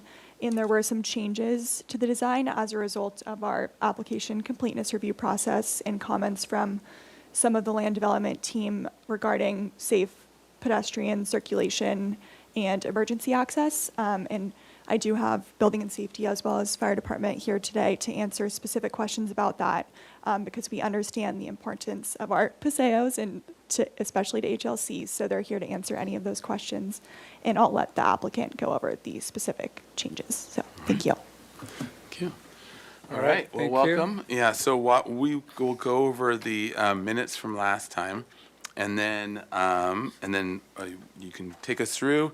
You'll have up to 15 minutes, and then focusing both on what was the minutes from last time, as well as any of the Paseo and pathway connection discussion and things that have changed, and then any other major pieces that you want us to address. Sounds good, thank you. All right, great. I'm Mark Shields with Design Arc. Kevin Dumaine with Design Arc. And I'm Eva Malitz with EPT Design. Great, welcome. All right, so why don't we go through the minutes from last time? Yeah, and to the applicant team, we do have the previous meeting minutes available. It'd be the third tab at the top on your laptop. I have them. Okay, I don't trust yours. And then you might just need to scroll down until you see your item. Perfect. Glad to help. Thank you. So right there. Back up there a little bit. Okay. All All right, so this was, the motion was to continue indefinitely to the Planning Commission with the following comments. 1, the commission thanks the applicant team for their wonderful presentation and great development of the project. 2, the project compatibility findings have been generally met and are supportable. 3, the commission is in support of the finding for the height increase past the 45-foot limit and would be in support of an increase up to 47 feet if needed to get the elevator to work. 4, the commission is in support of a waiver for story poles as the 3D renderings and additional studies are sufficient. 5, the commission strongly encourages community engagement and supports the efforts to notify the public about the project. 6, continue to study and refine the elevations, including the moldings, existing proportions, precedent of the existing building, and the George Washington Smith and Ludwig Riggs designs, and the return with drawings of the same scale. 7, continue to study the windows, show where the precedent and inspiration is being pulled from, and return with studies and specifications so the proposal is clearly understood. 8, continue to refine minor elements such as the chimney of the fireplace and entry door. 9, the commission appreciates the new massing and solutions. 10, the commission encourages the applicant to include basement work in their proposal so it can be approved in advance in case the funding for the work becomes available. 11, the commission appreciates the removal of the third level and how the Paseo area was reworked. 12, the commission is comfortable with the team beginning work on the Phase 2 Historic Resource Report. And next, 13, the commission emphasized the importance of this large, tall, landmark theater and urges the use of the Historic Building Code to ensure that the building won't be compromised in any way in response to the building code or stormwater management requirements, as some changes could jeopardize or compromise this landmark. 14, the commission would be supportive of the additional fenestrations on the east wall of the addition if the applicant desires, with the suggestion to add a grill. 15, the commission is generally supportive of the direction of the landscape design. 16, continue to study and refine Paseo experience. Motion was by Ensberg, second was by Uli, 7-0. McClure was absent, and the motion carried. And then Commissioner McClure. I did watch the video. Okay, great. So you'll be both questioning and comments and vote. All right, so with that, if you would walk us Okay, through well, what, thank especially you. what has changed and the key things that you want our discussion of, I know, which is part of the Paseo connection prior to the Planning Commission. I'll try to just summarize some of the big picture changes that have Yeah, happened sounds good. since we saw you guys 6 months ago. We've been concentrating on developing design development drawings, which you're seeing today, even though they're still in progress. We thought it'd be good to come by and show you where we are. And a lot of that has been, working out structural, mechanical, meeting with the building department, fire, everybody. And so a lot of effort has gone into that. And luckily, I think we're coming out on the other side of a lot of negotiations and situations with stormwater and et cetera. So it was quite a challenge, we have to say, and took us longer than we expected. Anyway, thanks for your comments last time. And what we have done, one of the big things we've done is we expanded the basement. You had suggested that, why not, if you have the chance and there is money available, let's look at that. So we have expanded the basement a bit, and we'll show you the floor plan of that in a moment. We can kind of run through the elevations. Essentially, this elevation, stay there for a sec, Kev. This is the street view from Anacapa, and it's essentially the same proportion that we had before that you guys liked and we felt comfortable with. And the only exception is that it is slightly taller, about 2 feet taller, only because we did need that to conceal the elevator. And we still have our mansard roof on the very top of the third story, which, as it turns out, we had to put some mechanical up there, but it's well hidden by the parapet, and it's actually below the height of the parapet, which is one of our goals. That's why we had the mansard roof there in the first place. Our overall massing is relatively the same. We can go to some more of the perspectives. Yes, there's an aerial view. Obviously, we're not changing the front of the theater. The north side of the theater has changed a little bit due to the Paseo reconfiguration. And we've also studied the entry, which is to the western side of the project now, and you get a glimpse of that down below. Maybe you can click on that one, that nighttime shot, Kevin. Yeah. dusk shot, the lower left. See if we can blow that up. Yeah, so further, we never really studied this side of the building before. You can't really see it. It's behind some site walls. But this is actually the idea for the entry. When you swing around from Cannon Perdido or come up from Anacapa, it has a kind of exaggerated facade with a chandelier-type light hanging from the top that is reminiscent of some of George Washington Smith's design that you'd see in the front lobby. There are two beautiful fixtures that hang down right at the entry in the arcade. Of course, this facade is primarily plaster. We've had some really great planters around, which are raised because we have crazy utilities that go underneath this courtyard entrance. And we like the idea of the feeling of this courtyard, so we've raised the planters, landscaped it, and the front door is actually going to be steel. That's clear. But since since we presented it, we've designed a more wrought iron grille that goes over this, which is actually Panic hardware is something we had to have, which is on the inside. But anyway, it'll be more Mediterranean looking by the time we're done. So we haven't gotten to all those fine-tuned details yet, which I expect we will be able to get to in the next round. Okay, let's look at the east elevation, or the north elevation, Kevin.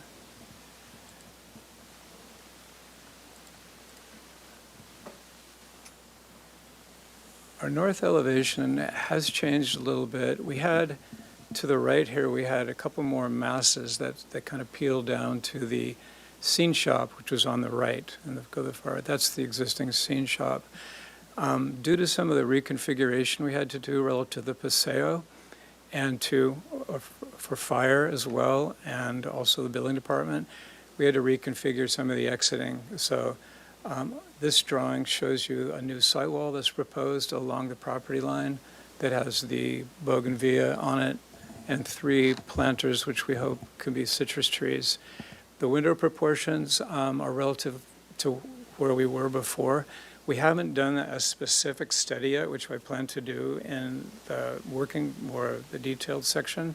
But the idea is they're a lot like the Meridian Studio windows that George Washington Smith. They're taller and narrow in proportion. And again, it's a great thing because like the Meridian Studio, this whole banquet hall room faces due north. So we have that opportunity. And so we will be showing you more refinements and detailing of those because they will have structural supports between the 3 bands of windows. So that's coming up. The upper portion of the part of the building hasn't changed really. We still have our cornices, which we alluded to in the sketchy design development drawings, or the concept drawings we had last time. We'll be working more on those. We have developed the fireplace detailing a bit. We could show you that if you like.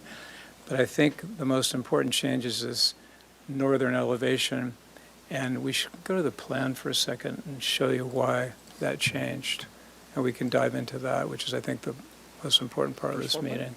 The floor plan, the A101 that was, I think we liked looking at. You want site plan? Site plan. We can show them the basement plan. What the heck? Show them the basement plan first. What the heck's exciting? Back of house. Todd's here, I think, somewhere.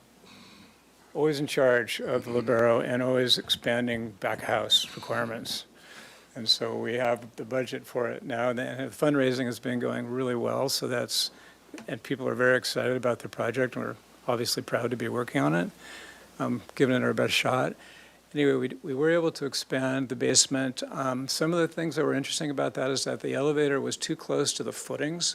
The existing footings go way down. We didn't want to compromise the existing footings to the fly tower wall. So we had to shift the elevator to the north, and we were still able to bury that. So I didn't want it sticking up above any of the parapets on the roof line. And we have more back of house spaces. We can go through them all, but there's more bathrooms. We also had to provide handicap access to the basement, which is another challenge. So a lot of challenges in adding the basement, but we think it's all going to be worthwhile.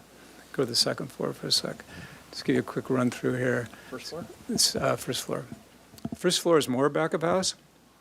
And we have some exit corridors that we figured out were required by the building department, added into the back of house plan. There's also a nice way you can circulate behind the main stage for the actors. So really working closely with Todd and the board to figure out better functions for how to make the borough function better.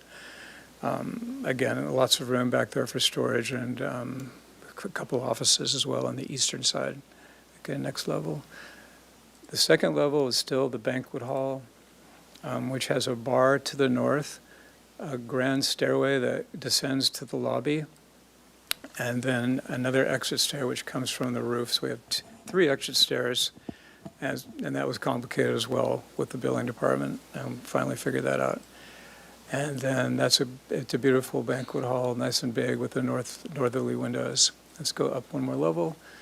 The upper level is still the rooftop bar with the deck, which we reduced in size just a bit, which is, I thought, a better scale. The elevator goes directly to the bar, and then there's 2 bathrooms. There's a hidden mechanical wall up there. We have a lot of our HVAC completely hidden by the parapet walls that surround it, and some storage. And now let's go back to the site plan.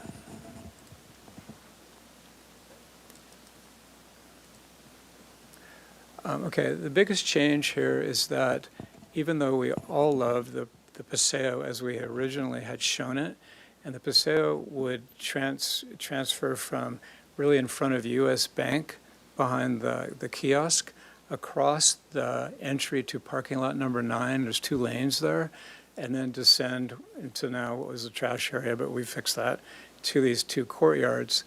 And what happened was everybody chimed in about, the city in particular, chimed in about how feasible that was technically.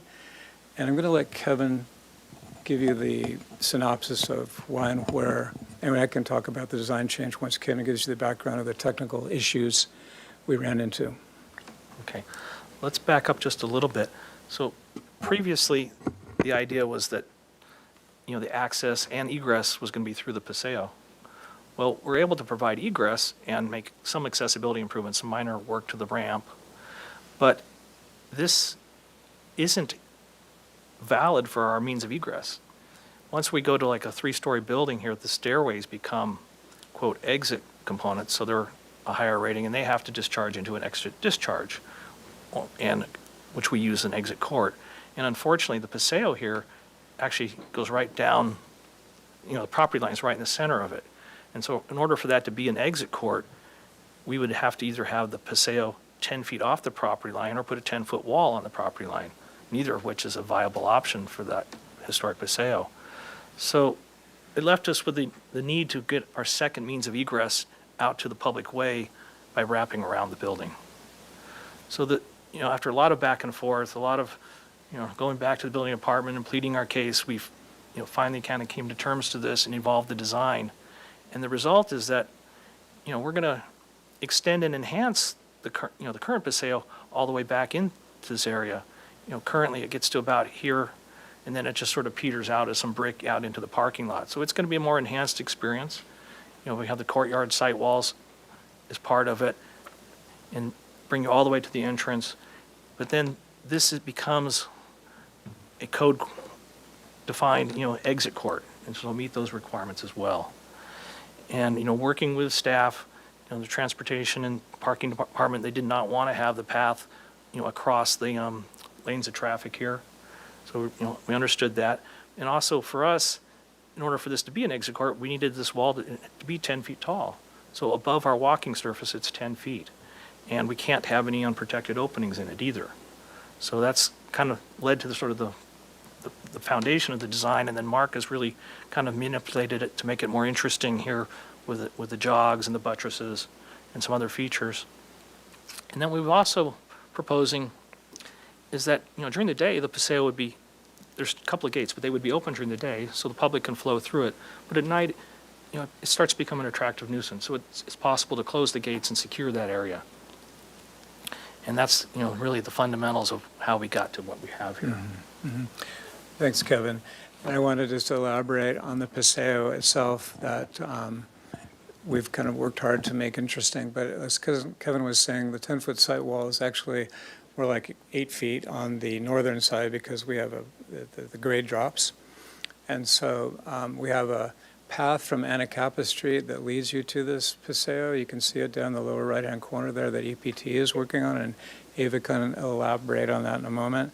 But there's an entry gate. You want to use your arrow there, Kevin? Entry gate down there on the eastern side, and then you walk in through the well-lit paseo. The flooring surface is brick and multiple patterns similar to the existing paseo. We have kind of an entry pass-through portion of it, which is about 2/3 up that paseo.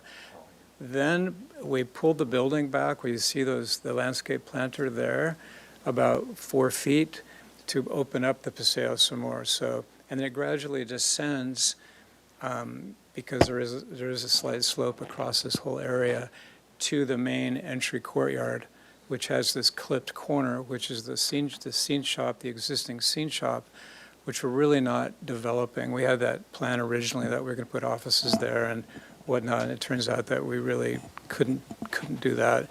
But we created these planters, so we have this kind of romantic courtyard with tall walls, which I think feels very Santa Barbara to me.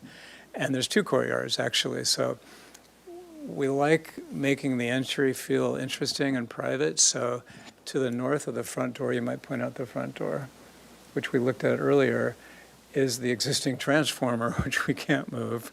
So we have a nice 10-foot site wall there. And then there's another adjacent courtyard. So if you're coming up Canon Perdido Street from the south, you walk through the garden, and we're enhancing that garden experience with more planting and more palm trees. There'll be a big gate, and you come into this quiet kind of pre-courtyard entry, which I think is exciting because it kind of leads you up to the surprise of the front door. This also has 10-foot walls. It's very minimalist, but it does have a fountain, and then the western wall on the interior, I don't know if we have a rendering of that. We do have one we're working on now. Has all the donors' names written in classic hand-painted Spanish calligraphy. So that was kind of a cool idea. So it's a very calm, kind of call it the donor courtyard. And you can close those gates, like Kevin mentioned, at night so that the paseo becomes unoccupied in the evenings. But during the day, they'll be open. So there's really 2 courtyards on the north side, and you kind of wander around and find the entry. And the other reason for the site walls there is that it's not exactly attractive when you're walking up the old paseo from Canon Perdido and you see the parking structure. And so we wanted to fully landscape that, make it more inviting, and have these kind of secret courtyards that you wander through to find the entry. So that's part of our major changes. Let's go to the east elevation again, or the north. And I apologize for the interruption, Chair Grumbine. The applicant's 15 minutes are up, so it's at your discretion. If you want to grant more time. Okay, One more we'll thing. give One more minute. you another minute. Okay, One more go for minute. it. Let's go to that elevation, which is the rendered elevation, I think, Kevin. So the site wall that creates our legal exit corridors is 8 feet or so from the entry to the parking lot number 9. There we go, if you could blow that up. And so along that wall, we've created planters and landscaping to soften the effect of the wall. And the wall gradually descends to the east to let people, to invite people in and also show people where the exit is to Anacapa Street. And we have the palm trees to the far right, which come up from the courtyard. I pointed those out earlier. Those are actually along the Paseo walkway. And the massing still steps back like we had it before, but it's actually one less square mass, so it's a little simpler than it was. And I think with that, I'll turn it over to Eva with EPT. Hello, everyone. Oh, yeah. Oh. Go. Can you all hear me? Yeah. Okay, great. Let me find our landscape sheets. And sorry, we are over time, so we want you to make sure you cover it, and architecture can be brutal to landscape, so. I'll be really quick. Yeah, okay. Oh. Are they on a different tab, or do they? They might just not be bookmarked. Can you try scrolling to the bottom or?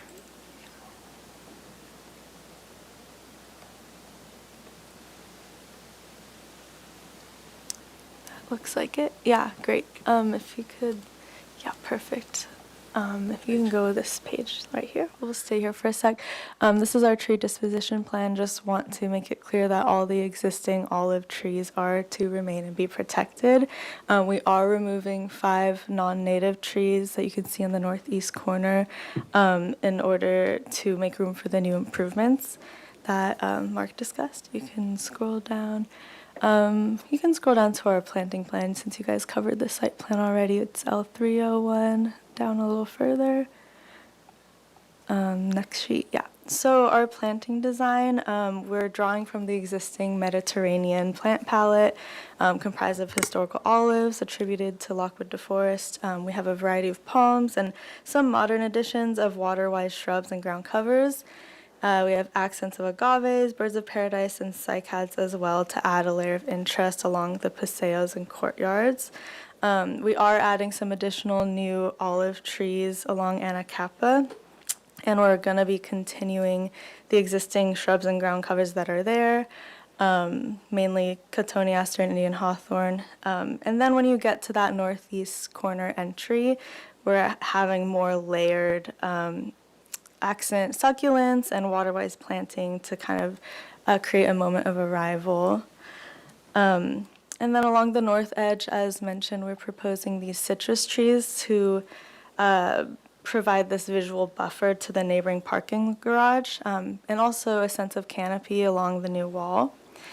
And we are also proposing some bougainvillea vines along the building and some thoughtful framing the entry moments and select architectural corners, taking inspiration from the historic The Julia building across the Anacapa Street.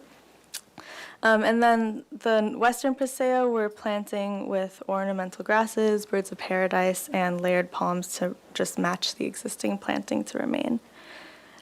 So if you could scroll to the next slide, please. Just want to give you all a sense of our plant palette on the right of the sheet here. It's really just drawing from the existing Mediterranean palette. And as you can see, we took a lot of inspiration from existing George Washington Smith projects and other downtown landmarks. And then our last sheet is just our lighting plan. If you can scroll down one more. Thank you, Kevin. Which is just to note that it's still being coordinated and selected, but we will choose period-appropriate fixtures and comply with El Pueblo Viejo design guidelines, as well as being dark sky compliant.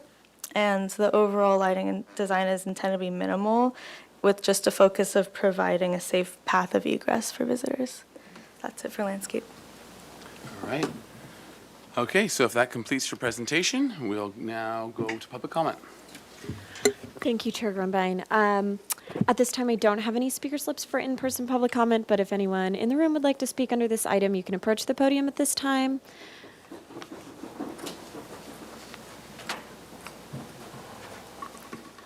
You'll have 2 minutes to speak, and if you could just state your name for the record. Good afternoon. I'm Todd Jarrett. I'm the technical director for Little Barrel Theater. And I have been for a little over 35 years now. And in 35 years, you begin to learn a lot of the inadequacies, if I could call them that, of a building. And we learn to work around them, but we also learn that there are ways to solve them. And I would just like to point out that this project is, as you all know, much more than just building a party room. It's also solving a lot of problems that we have. Inadequate access to dressing rooms, inadequate size of dressing rooms, inadequate production storage space. And so the fact that this project resolves a lot of those issues for me is a real winning solution. And it was difficult to get there, and it has taken a long it's been a long journey, but I feel as though this project addresses a lot of those things that have been a problem that I've been aware of for a long time. The other thing I wanted to comment on was the basement, and thank you guys for that suggestion, because we were able to find a lot of good reasons other than just your suggestion for increasing the size of that basement and giving ourselves additional space for wardrobe departments to work. For instance, right now we have an opera or we have a ballet, and they come in with a truckload of costumes. They've got really no place to put them, no place to mend them, no place to distribute them. So we hope to be able to resolve that problem too. So I wanted to thank you for that comment. That worked out great for me. That's it. All right. Thank you. If anyone else would like to speak, you can approach the podium now. Otherwise, I'll move to virtual participation. But I'm not seeing any movement towards the podium. So if anyone online would like to speak, you can raise your hand at this time. But I'm not seeing any raised hands, and we didn't receive any written correspondence under this item, so I'll give it back to you. All right. Thank you very much. We'll close public comment. And to the commission for questions. Any questions of the applicant? Any questions? Commissioner Jordan. The question, since we were asked to talk about the pedestrian pathway Paseo, what you showed us, we're now on the other side of all the discussions with fire and building safety, and this is one that they're comfortable with. Okay, Yes. fine. That's my question. Unless they throw something else at us, but we've fought them off for a couple months now. Is there any, from the back of the room, any response to that? All right. Not seeing any. Commissioner Butler? Just to follow up on that point, and this illustration, so it looks like the Paseo getting to Anacapa, does it narrow, is it just the drawing, or does it actually narrow a little bit as you get closer? Yes, yes. What was the thinking about that? I thought from the northern elevation, it's a long wall, and I thought it'd be nice to step it, and give it some relief, and so that's what that does. And I think as an experience, when you're entering from Anacapa Street, it's still pretty wide, it's 8 feet wide, I think, at the entry. It opens up, so it just gets better as you go through it. And as you're leaving, it narrows down if you're coming from Canto Perdido the other way. And it won't be just an alleyway, there'll be the arches that connect it and nice lighting and et cetera. So that's the idea for stepping it, relieving the facade a bit. Other questions? Questions? One question I had was that, seeing that big wall now, was there any thought of maybe mural or something like the Granada has along its big long wall in terms of, artwork? Or? We haven't talked about that specifically, but of course it is. Yeah, 100%. All right. Yes, I have one question. Yeah, Commissioner Ensberg. Thank you. On the Paseo, or the donor wall, the signage at the donor wall, is that, can we look at that again? I know you had an elevation of that. We have So what does it say? this is a sketch of it. It's just the people's names. And does it say on top that this At is some for point- at some point something, it this will. is donors for the Libero Theater Exactly. expansion, something Probably like in that? larger hand-drawn script, and then we'll be listing the donors' names. And we haven't gotten more specific than that, other than we've found, in a lot of the board of directors have requested, we have donors for various spaces in the building as well. And this was just a nice place right at the entry to acknowledge people who contributed. Right. So. And then one other question is, at the corner of the northwest, where it used to go through, but now it isn't, what is the elevation change between those two right there? Here where it says Probably about exit court 2 and- feet, I think, between the driveway to the parking and our, yeah. Something like that. It drops down a bit. Okay, those were my questions, thank you. You can see it on this elevation here. Kind of rises up and then drops back down. Okay, yeah, I see it, thank you. All right. All right, now let's go roll into comments. And especially the revised Paseo pathway connection. And then, have you been to Planning Commission or no, not yet? We're going to go after. Okay, so, because last time we had a comment saying, referencing Planning Commission, so you haven't gone yet. Okay. So especially involving that, and then any other additional changes and developments that we're seeing and want to comment on. So, all right, who wants to start out? Commissioner McClure? I have a few comments. Could you go back to the north elevation? It has to do with the wing wall extension towards Anacapa Street. See how you're notching, dropping, swooping, notching, dropping, swooping? To me, that feels kind of like more of a modern element. And I think it'd be more effective if you just clipped it and didn't do that. I think we see that, and they're very beautiful. I'm just not sure it works with this building. That's my first comment. Secondly, if we could go to the landscape plan. The exit on Anacapa, is that an entry and an exit? Will people be using that, or is that an emergency exit? There's two exits. One is this exterior Paseo exit. The other is directly through the loading courtyard. Could you go to the planting plan? Which is number 4, right here on our site plan. It seems like all the entrances to the Lobero are very simple in terms of landscape.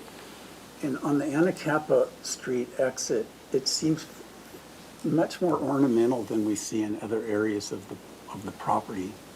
So I question the appropriateness of that. And then citrus trees, I don't believe you're going to get that to fly because that's a higher water use plant and you have to be 100%. Unfortunately, I like the citrus, but I think you're going to run into problems there. And then I don't support the gating. I think if you have an emergency at night, how do people get into? How does the fire department get back there in there? And then I just think that gating off Paseos just doesn't feel right. And then I guess that's it. I don't really like the donors' names. I just don't find that tasteful, and I think it's kind of pretentious, and I don't like it, but that's kind of none of our business, I suppose. All right. Commissioner Rivera. This is a great project. I fully support it. I think that the architect's ability to dance around all the problems and for the program have been resolved pretty well. I don't agree with Commissioner Clear's comment about the swoop wall. Pardon my interruption, but can you make sure that your microphone is on? I'm You're so speaking sorry. into it. Thank you. Okay, now I'm turned on. Okay. That's part of the hazing for the first. Yeah, I know. I just got hazed. Now you have to repeat that whole thing. Okay. In light of the wing wall on the east side, I think maybe even instead of just getting it clipped, maybe or a double swoop, maybe just one swoop, because a lot of the details in George Washington Smith are very overly exaggerated because of the size of the building, which leads to another comment. I think that some of the cornices are very oversimplified. I think that you may want to pick up some of the existing cornices in the building. You certainly did that over the roof deck area where you accentuated the corners, like the massing of the tall part of the shaft part of the Libero Theater. Maybe you can accentuate that cornice with a smaller version of that cornice. All I'm saying is I'm not really So which part are you talking about? well, the outline of the new roof deck, Okay. where you have the 4 little, you're replicating the same detailing as the top part of the Libero Theater. You may want to add as an option to, you've got this very, very beautiful, iconic Libero Theater cornice that is,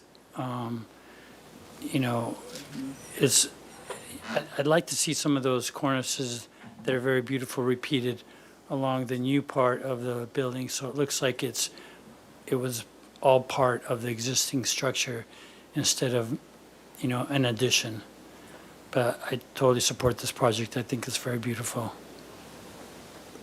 Oh, and actually, I forgot to ask, because we read the meeting minutes. Commissioner Rivera, have you watched the previous video from for January? I should have asked you that at the beginning. Before you spoke.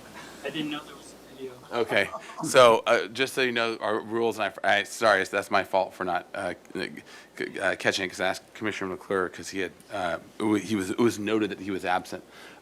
So the way the process is officially is, if you weren't at a meeting, you can watch the video and then participate fully in both questions and comments and vote. If you were not at the meeting and did not watch the video, then you can ask questions, but you can't add comments or vote. So for the vote, you're not going to be able to vote this time, but just so for next time, just so you know. Sorry, I should have asked you that at the beginning to clarify that. Because Thank you that's what very we much. normally do. We normally ask the question and make sure that we're clear on who has seen the videos and who's voting or not. So anyways, okay. But you got it out anyways, so you got the comments. All right, Vice Chair Uli. We'll take that under when we have your review. We'll make sure that. Strike 4. You mean to the chair? To the chair. Yes, to the chair, exactly. That was my bad. Yeah. Okay. Thank you. I continue to support the project. I think you are among a few architects in the city who have the talent to pull it off. As we all know, this is a very important building to the city and probably to the state because of what it is. Some comments I agree with and some I don't. I would caution not to make this new building feel like it is anything to do other than general architecture with the old building. We don't want to confuse the fact that a cornice on the old building is being used on the new building, and now we don't know if one is old, right? So the fact that your detailing on the addition is somewhat quieter and subservient to the detailing on the main building, I think is the right direction. State law. Yeah. It is unfortunate that not all the city departments can get on the same page. It's crazy. You know, the city has a value in its paseos that are informal and are in the gaps of buildings. And quite often, I intentionally take whatever informal path there is from like Figueroa Street all the way through the middle of the block, and this is one of them. And now I'm going to have to hop the fence, I guess, in order to keep going. And so it's unfortunate that I understand the requirements of the building code for exiting, but it's unfortunate that there can't be an opening there so that that informal paseo could continue. I don't know who I have to talk to in the city to, you know, move the needle on that, but that's unfortunate. That being said, I would caution about calling it a paseo because it's not really a paseo. It's an exit corridor. It seems disingenuous to the paseo community that I've got to take an exit path around the back of a building and call it a paseo. You know, it's just a romantic notion that it's a paseo. It's not. It's an exit path with a gate on it. And so I would caution not to call it a paseo. It is a very lovely way to exit the building. But I rather doubt that anybody's going to make a conscious effort walking down Anacapa Street and hang a right there and go through the gate to go around the building to come out. No, probably not going to happen. And operationally, the gate may be closed during the day anyway, just because, you know, they don't want random people walking in the back of the property. I mean, it is private property. So that's my comment about that. I like how you described the new entry and that approach courtyard experience coming from Canon Perdido. And unlike my fellow commissioners, the more you thank donors, the more they give. That is just a fact of life. And donors like to see their names on things. And so I could see that wall, your donor wall, being a very elegant place for people to mingle and say, oh, yeah, Ann did that, or, Bob, right? Because that spurs donors to get excited. And when you get donors excited, they give money. And of course, in this town, that's a whole industry. And we need the money. And that's a whole art. So I like that. With that, painting may not be, donor walls are not our deal. Signage is not our deal. But painting it might not be a long-term solution because the paint will wear away. Anyway. I'm happy that you developed the basement because I know, I've been in the back of that stage with Todd running the operation, and yeah, it's a little tough back there. So yeah, anything you can do to improve back of house operations. We're always encouraged, with the chair facing the stage, but we never think about what's behind the curtain. So a lot goes on. I'm encouraged by the development of the project. I think you guys have worked to make some great solutions, and I'm happy about it. All right. Commissioner Jordan? Very quickly, I'm very supportive of the project. Regarding the pedestrian pathway, I think it's an admirable solution to a very difficult design problem, and made difficult by the very strict parameters for safety and egress. So I think it's an admirable solution. I will say that if there's any point on that is not visible from either Anacapa or Canon Perdido, it will need to be gated, or at least the option to have it closed off so that people can't gather there late at night out of sight. The other quick comment, it's a little bit off our purview, but the donor wall. Start on it as soon as possible, because you may find out it's actually quite a challenging graphic design problem to get all the information in all the different categories and all the right hierarchy up there. So start on that. All right, build it first and the rest will come. All right. Are there other comments to add to that? Yeah, Commissioner Ensberg? Yes, thank you. Thank you for coming again and showing us your progress. I very much support the project, as I did before, and I agree with the comments that, some of the comments, not all of them, but most of them that Commissioner Uli said about the differentiation between the two buildings. I think that's very, very important, and so I agree with what he has said there. And so I don't take issue with anything. I love the swoop wall. Beautiful. I love that.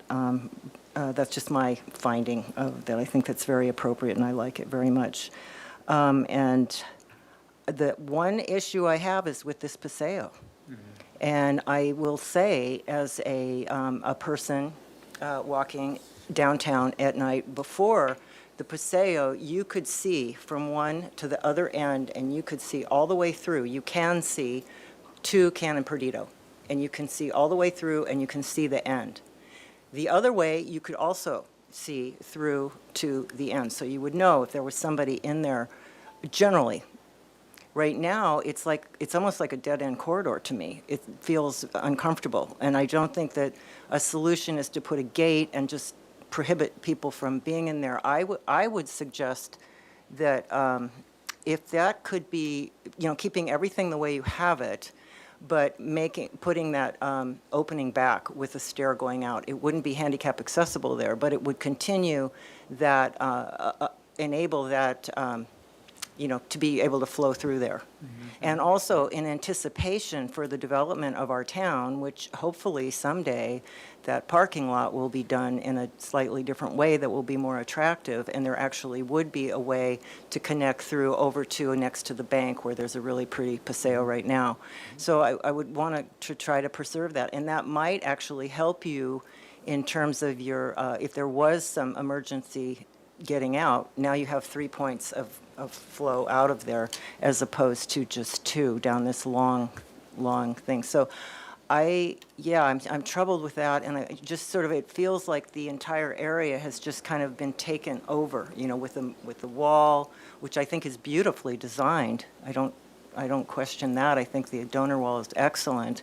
But it's starting to feel like it's not a public paseo at all. So that's my worry. I was going to ask, but I forgot, you know, is there paseo signage? Does it say Lobero Paseo or something that kind of encourages and lets the public know?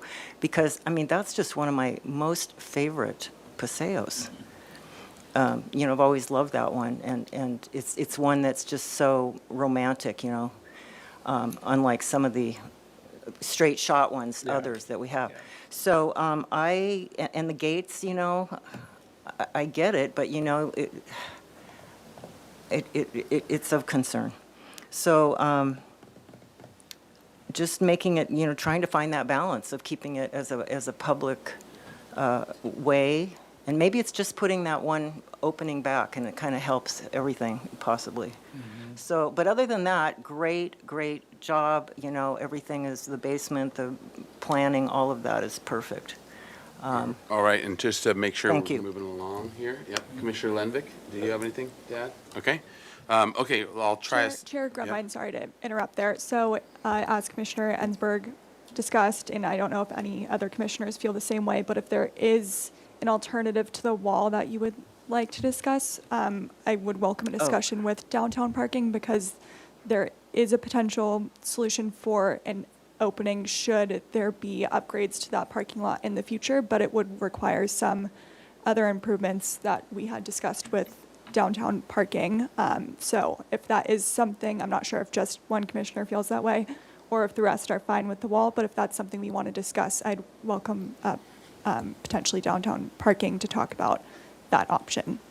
Okay, and, yeah, so. Okay, so maybe we'll do this. Why don't we briefly talk about that? Now, I just want to understand a clarification.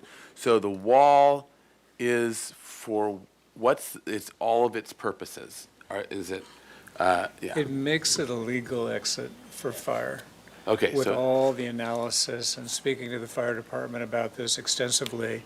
And we pushed back quite a bit because we understand, I completely understand the Paseo idea, and we were all for it. And we ran into a no every time we turned around. So from multiple agencies. So it's solid, it has to be solid, Yeah, and no openings? Yes. Unless it's a fire-rated solid Yes, gate? yes. Okay. And then, all accessible. right, now. Sorry, I just want to it was- confirm if that's is there- accurate. Okay, yeah, is that, Robert can speak yeah, to do you want to that. come up and, yes, thank you. Good afternoon, Commissioners. Through the chair, Ryan DiGiulio, I'm the fire marshal with the fire department. A couple things come into play with that existing Paseo. First and foremost, I love Paseos. That's what makes Santa Barbara downtown, Santa Barbara downtown. The charm of them, I love them too. I use them constantly as shortcuts. The main issue between the existing opening and the north wall is that it is not a legal exit path for the proposed project of Libero for a couple reasons. One, this is all code-driven too. This is not because I told you so. You cannot cross a property line as a legal means of egress to get to the public right-of-way.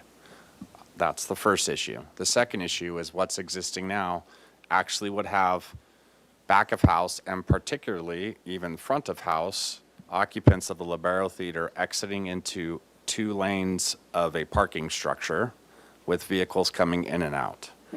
That does not increase a fire and life safety component of folks trying to get to the public right-of-way. So those 2 main components and the legal requirement due to the increased occupant load of having that exit passageway through the exit court that was explained earlier end up on the public right-of-way, which would be Anacapa Street, is how the design came to be of where we're at right now. Hopefully that makes sense. So it's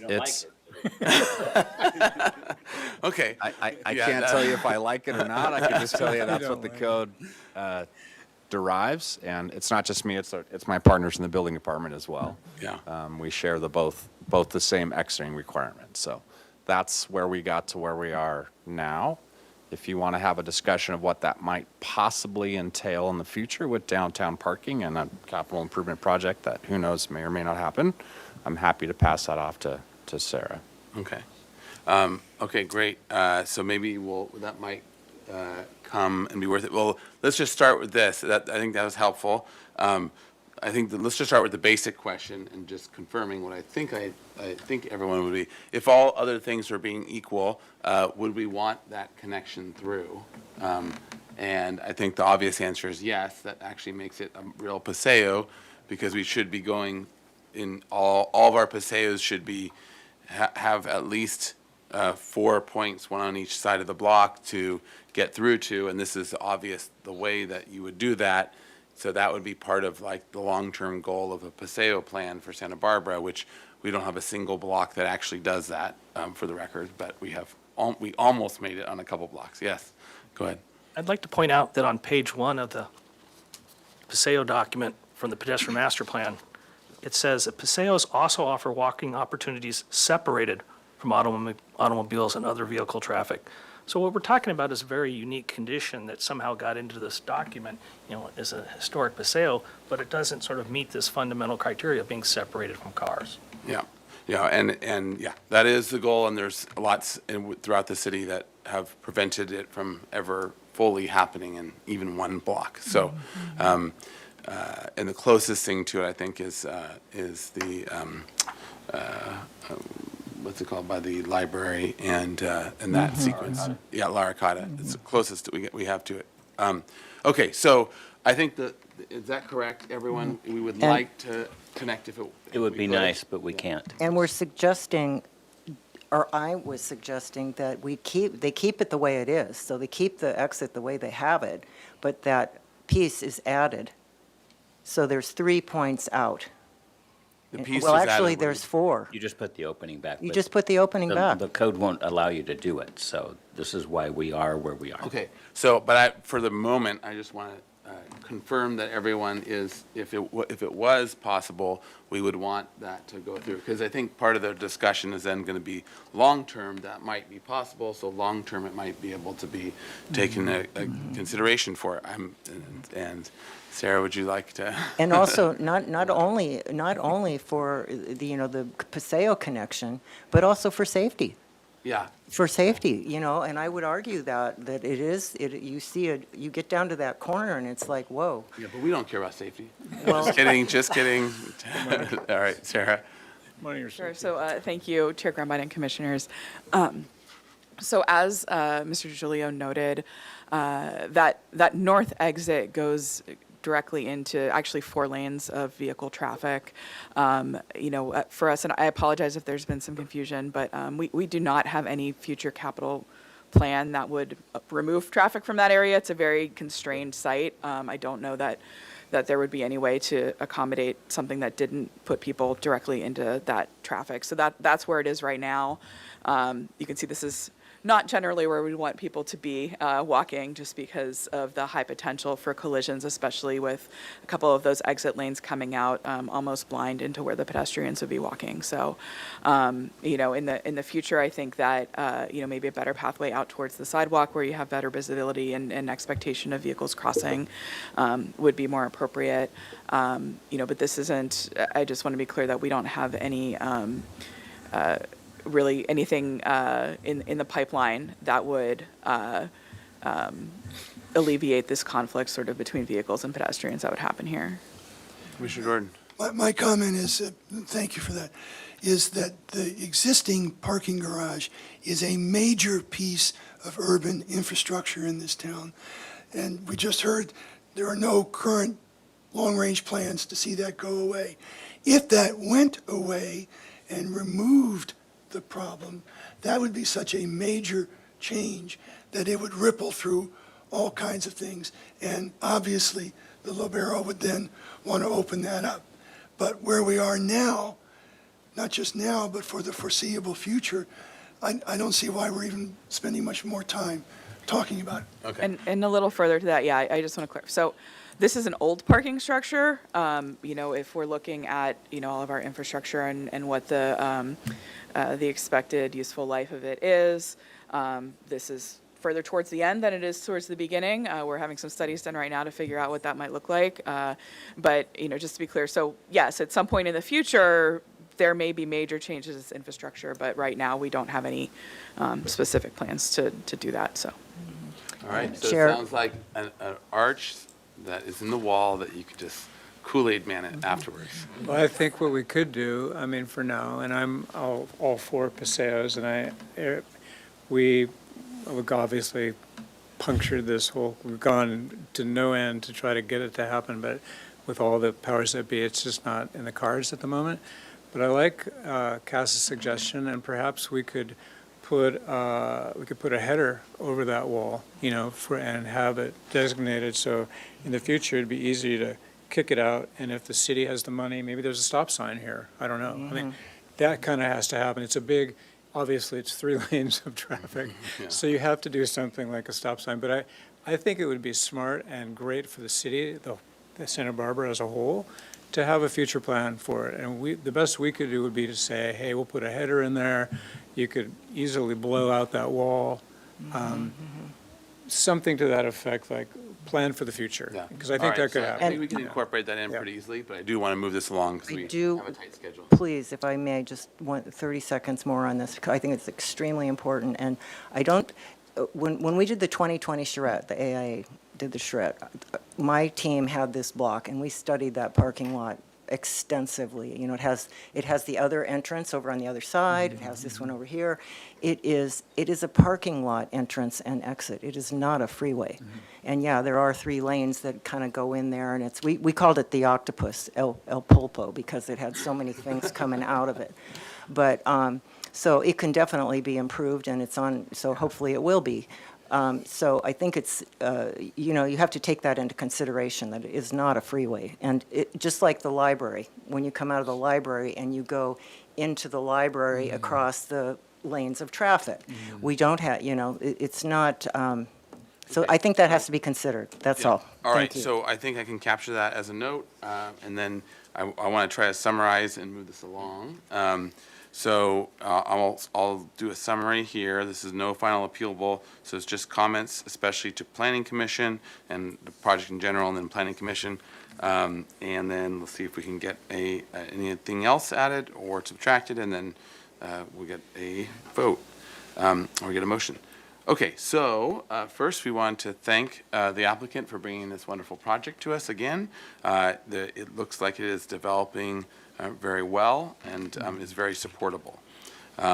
So one, we are in full support of the expanded basement. Thank you for taking that into consideration.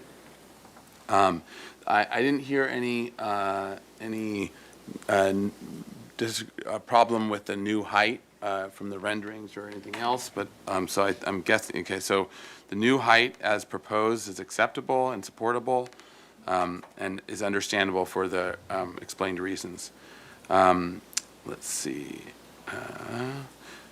We understand there will be additional detailing, such as the wrought iron in the doors and plenty of other things that are being studied, and we look forward to seeing those as the project continues, including the windows and the other details that were asked for in the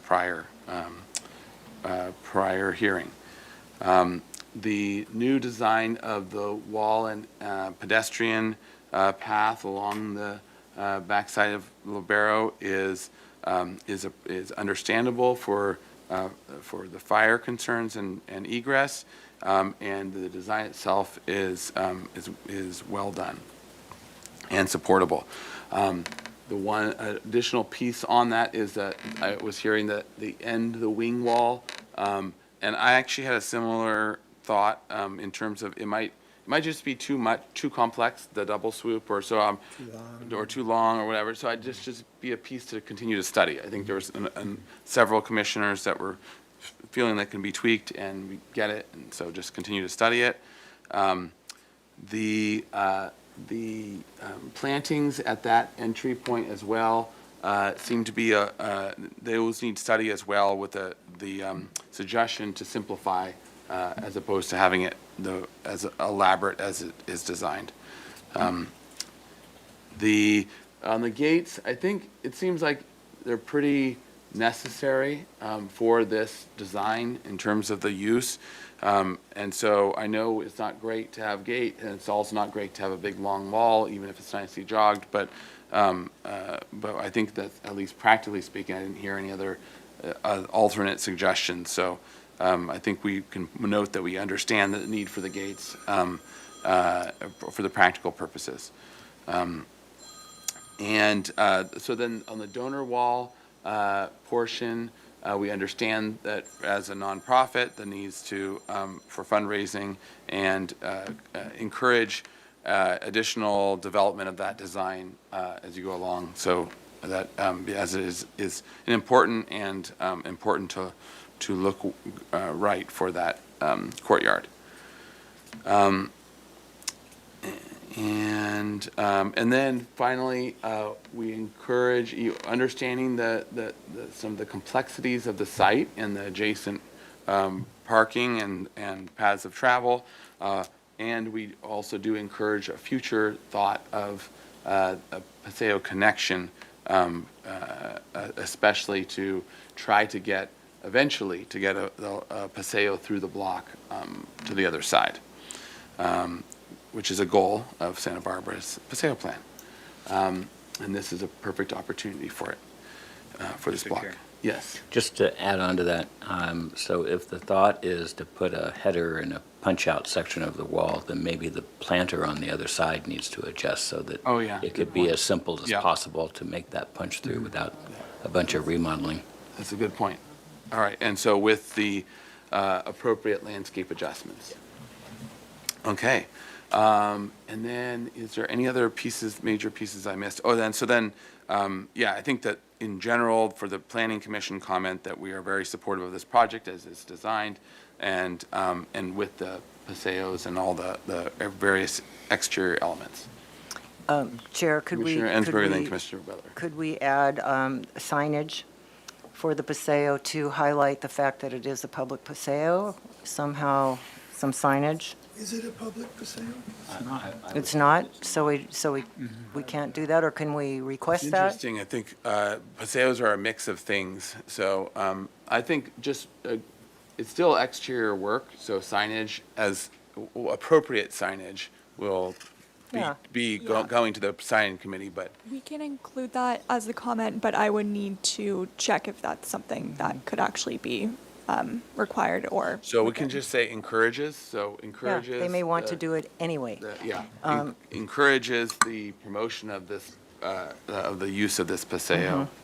And so for this appropriate signage to be developed as part of that.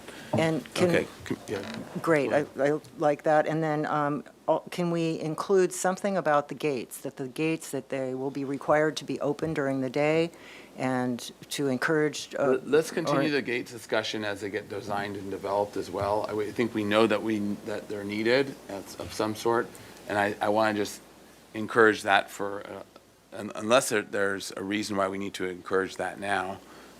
It could be something that the Planning Commission weighs in on, so you could include that in your motion. You'd like the Planning Commission to also weigh in on the hours or operation of the gates. Okay, that sounds good. Well, then I can support, that would make me more comfortable in supporting. Gotcha. Commissioner Butler? I thought I heard a concern about citrus trees. Oh, yeah. So then to also continue to study the planting with the note of the citrus tree might not be the most appropriate for that area. Water use. For water use, yeah. Okay, and any other comments to add? All right, does someone want to make a motion with those comments? To continue to Planning Commission or continue with those comments? So moved. All right. Second. I heard Commissioner Butler first as the second. All right, under discussion, any further discussion? All right, roll call vote, please. Thank you. I'll begin with Commissioner Rivera. Abstain. Commissioner Butler? Yes. Commissioner Jordan? Yes. Commissioner Ensberg? Yes. Commissioner Lenvik? Yes. Commissioner McClure? Yes. Vice Chair Uli? Yes. And Chair Grumbine. Aye. Motion passes. Thank you. All right, thank you very much. Thank you, Yes, guys. keep- Thank you. Good luck. Get her done. This is exciting. Yeah, it does. Okay, we are on to the last item. This is item 517 West Cannon Perdido Street, AKA 817 State Street. This is located in EPV, proposal for an You got the adaptive fun reuse ones, of didn't you? existing 161,000 square foot, 3-story commercial building, formerly Nordstrom, plus a basement to a mixed-use building under the state adaptive reuse ordinance. The project includes 112 residential units ranging in size from 450 to 1,350 square feet, with an average unit size of 794 square feet, including 11 affordable units for moderate-income households. The basement level would include a trash collection area, bicycle parking spaces, residential amenity space, and storage.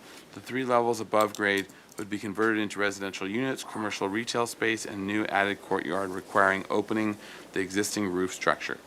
All right, so, keep going here. Minor exterior alterations, including added windows and balconies, are proposed to accommodate the new residential and commercial use. The project also includes utility infrastructure, site drainage improvements, new landscaping, and the irrigation system. All right, yeah, we gotta, yeah, no talking, please. Yeah, thanks. Environment review was previously conducted for the Paseo Nuevo development project, and the CEQA determination was made on June 16, 2026. The project exempts from further CEQA review under Public Resources Code and state guidelines because it is consistent with the effect of the development density established by applicable zoning and general plan, and the environmental effects of the project were evaluated in 2011 general plan EIR. An environmental checklist was prepared and demonstrates the project would not result in peculiar impacts, substantially more severe impacts, newly feasible mitigation measures, or new significant environmental effects beyond those analyzed in the 2011 general plan, EIR. Notice of exemption was filed with the Santa Barbara County Clerk on June 17, 2026. Project design approval is requested. Project compatibility findings are required. All right. Thank you. Ooh, that was a big one. That was a Chair, doozy. we have not, we didn't see this before. This is a new, we kind of did and we kind of didn't. When we saw Way back the- when we saw something, this is For not the it, Paseo but- Nuevo but part, it was wasn't it? for Nordstrom. Yeah, Actually, way okay. back when. But this is a new item, this is a different project, and this is qualifying in different ways, is my understanding. So this is our first time seeing it, but it gets special treatment because of all the things it qualifies for. And Chair Grumbine, Yes. a couple of staff comments. Correct, this is the first time you're seeing this specific project, and it is the first adaptive reuse project in front of HLC, and the city's excited. It's taking advantage of the new adaptive reuse ordinance and bringing more housing downtown. The adaptive reuse process is mostly ministerial, but the exterior alterations still do require design review by your commission. And I think we're getting more familiar with this by now, but it is qualifying as a housing development project. And today, it is here for project design approval. You will need to grant the project compatibility findings, but that is, this language on the screen here is saying that unless the application of those findings would result in disapproval or reduction of density of the housing development project, or condition approval in a manner that renders the housing development project infeasible. So just keep that in mind, but just focus on your purview today and the really minor alterations that are happening to this existing building in order to get more housing downtown. So I'm available for any questions. Thank you. Okay, great, thank you. And just as a note of order, so I'm going to need to leave at 5. Commissioner Ensberg is going to need to leave soon, and Commissioner McClure is going to leave at 5. Will we have a quorum? She's 3 minutes past her. I'm going to try, I will stay, this is so important, and I'll just have to see how far I can get, but I may have to ditch. We have 5 still, so we're still good with quorum. Okay, good. I just want to make sure that we're going to have quorum for it. And so we'll try to march through nice and efficiently, and if we get through by the time 5 o'clock rolls around, then we'll have the whole thing, but otherwise I'll be stepping out and with other commissioners as well. Okay. All right, so welcome. If you would introduce yourselves for the record, and then you'll have up to 15 minutes to walk us through the project, and then we'll go to public comment. Thank you. Chair Grumbine, members of the commission, my name is Sarah Bronstad. I'm a land use planner at Brownstein Hyatt Farber Schreck. We are excited to present this project to you today. As Carly mentioned, it's the first adaptive reuse project HLC will review since the ordinance was adopted in November of 2025. I'm going to present an overview of the project, and then we have our team members here. We have Murtaza Razavi from Shop Off and Beth Collins, the land use attorney. And of course, we have our architect, civil engineer, and landscape architect here to answer your questions about the plans. The adaptive reuse ordinance was established to facilitate the conversion of existing non-residential buildings into housing as part of a city's housing element program to revitalize downtown, fill vacancies, and reduce construction waste. The ordinance limits the extent of structural changes that can be made to the building to avoid substantial redevelopment. Projects must remain within the building envelope, and the average size for rental residential units cannot exceed 1,200. No parking is required for these types of projects, and there's no density limitations. Inclusionary housing requirements still apply, so 10% of the units must be offered to moderate income households. And typical zoning standards such as setbacks and open yard requirements do not apply for these types of projects. So our project was largely shaped by this ordinance. From this view above the corner of Canon Perdido and Chapala Streets, you can see the building is connected to Paseo Nuevo, but it is on its own parcel. There's a basement level and then 3 floors above the street. Down on the ground, the same corner, the building is about 169,000 square feet. Looking down over Chapala, this green line helps show where it's connected to Paseo Nuevo Mall. In this north view, you can see the existing roof line, the stepping back of the 3rd story, massing, and the iconic tower element, all of which are proposed to remain. Here you can see the corbel details and the large arched window. Those details are also proposed to remain. Here is the existing roof plan, and the red box is shown where we plan to carve out about 7,000 square feet per floor above the basement, so 3 stories to create an interior courtyard. This will reduce the building size by about 21,000 square feet. The remaining area will be mostly residential, about 143,000 square feet, and then 5,200 will remain for commercial uses. Here's the floor plan of the street level on the ground floor. This area will be divided up into residential units, a commercial space, a leasing office, and mail room. Those units are shown in orange. And then, of course, the courtyard in the middle. Walkways are the white paths, means of getting to the units. And then we have the maroon arrows there at the top on each side. Those are the residential entry points. On the top and right side of the screen, you see the grayed out areas are part of the Paseo Nuevo retail spaces, which are not part of the project on this floor, but on the next floor, the building gets larger. It extends over those retail spaces, so there will be residential units above those shops below. So essentially, the building will remain intertwined with Paseo Nuevo. Overall, the project will consist of 112 residential units that will range from 450 to 1,305 square feet, the average being 794 square feet. 11 of those units will be rented to moderate income households, and the inclusionary units are the brightly colored units there. The different colors just represent varying sizes and number of bedrooms. Here is the existing versus the proposed elevations along Canon Perdido. Windows will be added within the exterior walls as part of the conversion to residential space. This will allow for more natural light and air for the residents. The windows will add more fenestrations and detail to the street elevations while maintaining the Mediterranean Spanish colonial revival style. Here are the existing and proposed elevations along Chapala. Again, the biggest change is all the additional windows. You can see the roof line and the overall shape will remain as originally constructed. East side of the building, if you were to slice off Paseo Nuevo, part of the windows you could see added to the exterior walls, and the former cafe patio will now be divided up and provide outdoor private spaces for the residential units on that floor. Here's a rendering, a scene from Chapala. You can see of course, the height, mass, bulk, and scale are all staying the same. There's the rendering from Canna Perdido. I'm going to skip that and come back to that one. Here's the proposed color board. We'll take a closer look at these specifications on the next few slides. On the ground floor, we are proposing to replace the windows to make them fit for each unit, and then include a transom window over it and a blue awning over that.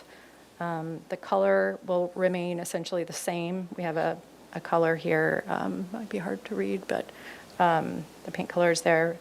We also are proposing the precast wainscot along the exterior to be Pacific stone or something similar. Juliet balconies are proposed on the second floor under the proposed vinyl windows that will be dark bronze or similar in color. Moving into the courtyard, some of the same dark bronze windows are proposed with transom windows above. And again, these windows are just to help maximize the natural light and air for these units within a 3-story interior volume. Several second-story units will have a private patio area with metal railings overlooking the courtyard. And the third-floor units will have Juliet balconies under their windows. The courtyard walls will have a decorative tile detail between the first and second floor. We have a sample of the tile. I do. Yeah, we have but this is the concept that we're planning to use. On the north elevation in the courtyard, we are proposing a mix of the blue and white tiles, decorative, just to surround the doors. The doors go into the leasing office. So that's just another detail. On the west side, the decorative tile you can see will be used here again between the first and second floor. And then we have the blue awnings and Juliet balconies proposed on the third floor. I'm going to go back to that slide I skipped. The interior courtyard will feature outdoor seating, landscaping, and hardscape.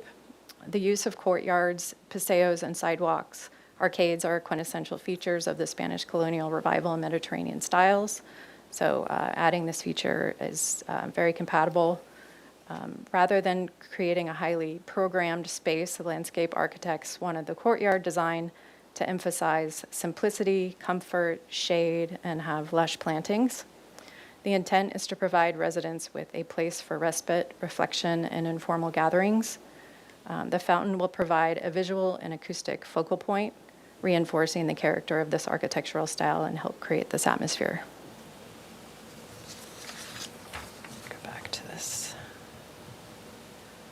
Materials such as flagstone, brick, and tile are proposed for the courtyard to be consistent with Paseo Nuevo and the architectural style found throughout downtown. The courtyard will have layered plantings of multiple heights to help soften the 3-story building mass and help create a human-scaled environment in the courtyard. And here is our planting schedule. Shade-tolerant plantings that we know can thrive on filtered light were selected because the courtyard will be enclosed on all sides. These plantings will help create a courtyard feel as if it's always belonged in Paseo Nuevo, and it will respect Santa Barbara's historic architectural character and provide residents with a beautiful, comfortable place for years to come. That's what we hope. Thank you, and I will turn it over to Nice. Under 10 minutes. All right. Great. If that completes your presentation, let's go to public comment. Thank you, Chair Grumbine. At this time, I don't have any speaker slips for in-person public comment. So I will move to virtual participation. If you would like to speak under this item, you can raise your hand at this time. I am seeing one hand raised. So, Steve Johnson, you should be able to unmute and you'll have 2 minutes. Hopefully I'm unmuted. Yes. I'm going to raise my usual concern about the average unit size. With adaptive reuse, you've got great flexibility in the average unit size. It could be as high as 1,200 square feet per unit. I'm curious why the applicant didn't choose to make all the units, the average size 1,200 square feet, or perhaps 400 square feet. What were the drivers in the average unit size? The only chance the city is ever going to have to meet a fraction of its goal for moderate income housing is to get projects with much smaller average unit size, such as the project that's been proposed for 117 East Carrillo. The average unit size for that project proposed is 467 square feet. Is it not possible to get a adaptive reuse project here with a smaller average unit size? Thank you. Thank you. With that, we don't have any other speakers online, and we didn't receive any written correspondence for this item, so I'll give it back to you. All right. All right, to the commission for questions. And let's see, this is before us. Is there any other, so this is being our first one in terms of the, this qualification as adaptive reuse. Project design approval is requested, project compatibility findings are required, and then the blurb that you had up, is that required? What about today, or is there a number of hearings, or is there, what are all of the rules of engagement here? Yes, thanks, Chair Grumbine. So they are subject to the 5 hearing limit. So starting today, that's hearing 1. And they are here for project design approval, which means granting that you need to make the project compatibility findings, unless that would result in a reduction of units or reducing the density. So keep that in mind, but we can cross that bridge when we get there. All right. And then other hearings that they're going to be required are what? This is design review only, so. Yes, we get 5 bites of the apple. Assuming no appeal, Just yes. take a nibble today. All right. Okay, great. Just want to make sure that we're all clear as to what we have here.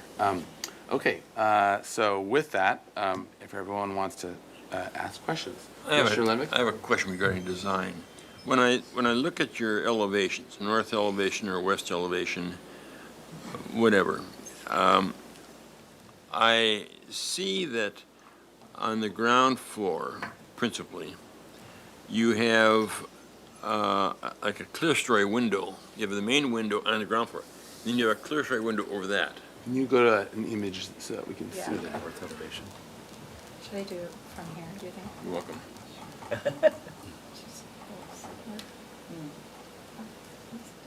It's alive. There's also bookmarks on the left. I think you can open up the bookmark tab. You know, whatever, that's not the one, but they're all the same. Right there, that's fine. Yeah, look at there. So you got a clerestory window. Is the ceiling height in those units 12 foot high? The floor-to-floor height is 17 feet 6 inches. But what is the clerestory window is not operable. Correct. It's, you probably have to drape all that or whatever, but I'm just wondering why you have the clerestory windows. And I think I know where you're going with this, but in particular, because there's awnings. Well, no, I'm not, I'm looking at the building, which is aiming towards Spanish colonial revival. And it's not traditional to have the clerestory window there, number one. And number two, I would probably prefer to see more white plaster wall there than all that window. And then the awning is way out of, it makes no sense. But to me, it just seems like the window configuration is not appropriate to our style of architecture. and we really should see more white wall on these elevations as a. Okay, so you're asking but why the clear story Well, windows? yeah, If there's a that's- function or if there's some other Yeah, reason? yeah. Okay, got it. That's a question. It was an aesthetic choice to allow in more light into those units because we have the additional height. Okay. Okay, but you And could- you said it was 17 feet, was the? It's 17 feet 6 inches, Okay, yes. is that- So it's floor to floor. floor to floor. It's obviously it's different because this was a Yeah, I retail understand. building. But you could versus residential. accomplish the same thing without having, I don't know what the head height of the main window is, 8 feet, I believe. and then you got cliff right above that. Yeah. So we have, yes, we'd have structure above the 8 feet, and then we would have the clear-story window above that. And what's the reason for the structure? Are you just saying a header above? Or? It's a header, Okay, yes, yeah. got it. Instead of trying to mold the windows together, which always tends to be a waterproofing issue. And a little bit more of a modern look. I would rather see a 9-foot head heighter in there for the windows as opposed to a clear story as well. I really think that. Okay, well, I think that was the question. Okay, it's a question. Yeah. Okay, other questions? Commissioner Butler? Just to be clear, when we say residential, are we talking rental units? Just to be really. Yes, that is correct. These are not for sale. These would be rental units. Mr. Chair, does this project have a name? Will you title it or call it something, the Nordstrom? Casa Nordstrom? Just curious. Yes, the project will have a name. That's not something the architect is usually involved with. They would have a branding consultant come in and do that.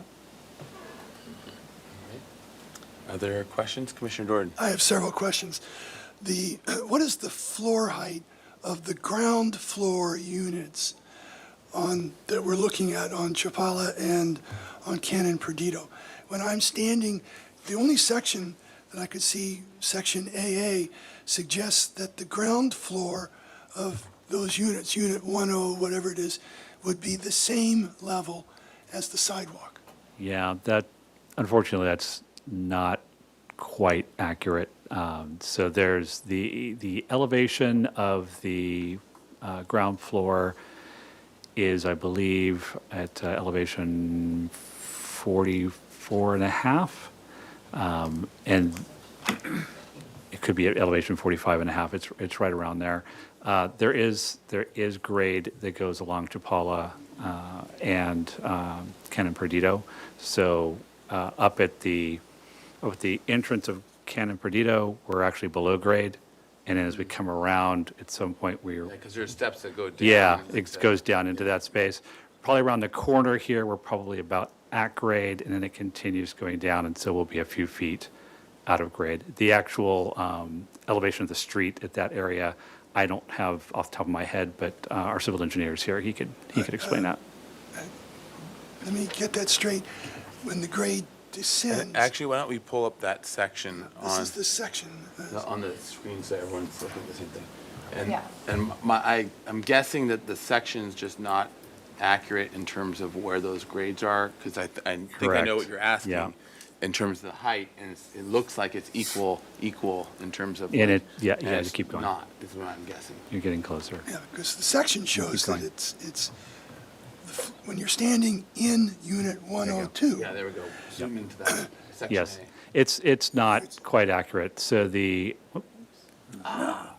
Just, you can hit refresh, yeah. Haven't done that in a while. That's interesting. You can see that at that one entrance that's in the mid-block, it's flush at that point. And then the grade is going down. So those units are higher, right? No, I think it was reversed. the opposite? So the unit, what is that one? 102. 102 would actually be sunken into the ground a little bit more, which I think gives it the height that you're talking about. correct, Okay. yes. And the so, section is just not accurate in that yes, sense. yes. Okay, We need to make those more accurate. I'll have a comment about that. So Okay. my next question is actually, it's a little bit, may seem a little bit beyond our purview, but I would feel remiss if I didn't ask it. It's easy to take a plan and just carve out a big atrium in the middle and show us this. What I want to be is reassured that there's been a new structural analysis of this scheme that says you can do that. And the reason is, today before I came over lunch, City of New York has stopped construction on another conversion of office to residential because of issues, and it was front page news a couple of weeks ago.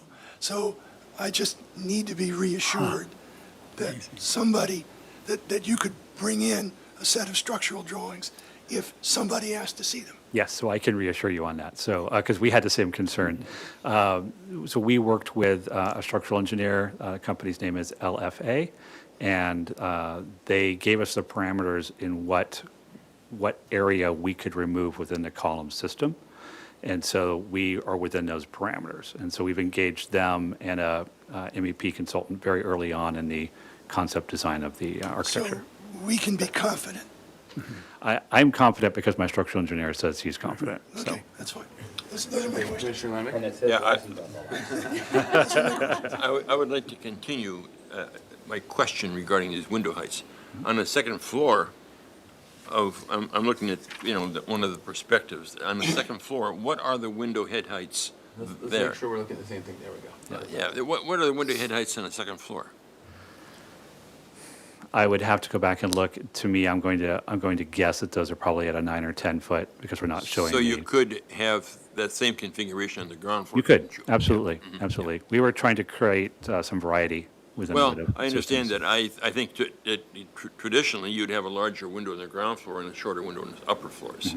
And that would create variety. I'm simply looking at this from the standpoint of the amount of white space that we have on these walls. So actually, I had a question about that too.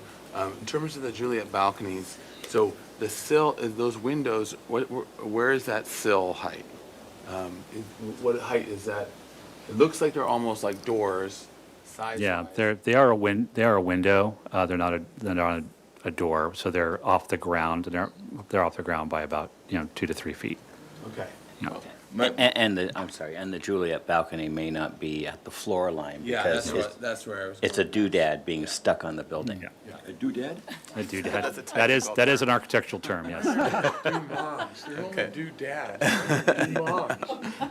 Along those same lines, are those operable windows? Yes, all the windows will And be do open. you have any fear of surfboards and wet towels and things just like Hong Kong-esque, becoming what we look at? On the Juliet balconies, they're not deep enough necessarily to be walked What down about on. towels? Would that just be a CCNR or something? Typically, you would have in your CCNRs that you can't drape towels or put up curtains or do all those kinds of things. Pigeons. Okay. All right, other questions? And I'm running out of time here, but and that's okay. You can continue this without me. I'll throw, let's roll into comments, and since I've got to leave and hand it over here, I just want to throw out a couple of comments of my own, and then I'll leave. Chair, can I go right after you, because I got to leave too? Okay, yes. Thank you. So I think, in general, very supportive of the project. I think it's getting down to refinements. There's a lot of ways of doing doors and windows. I think your current details, like Commissioner Lednick was zeroing in on, I think a header in plaster in between windows and a transom, that's not traditional in terms of EPV style. So there's lots of ways of doing it. I think you can get there no problem. But in general, I'm very supportive of the project. I think it's laying things out well.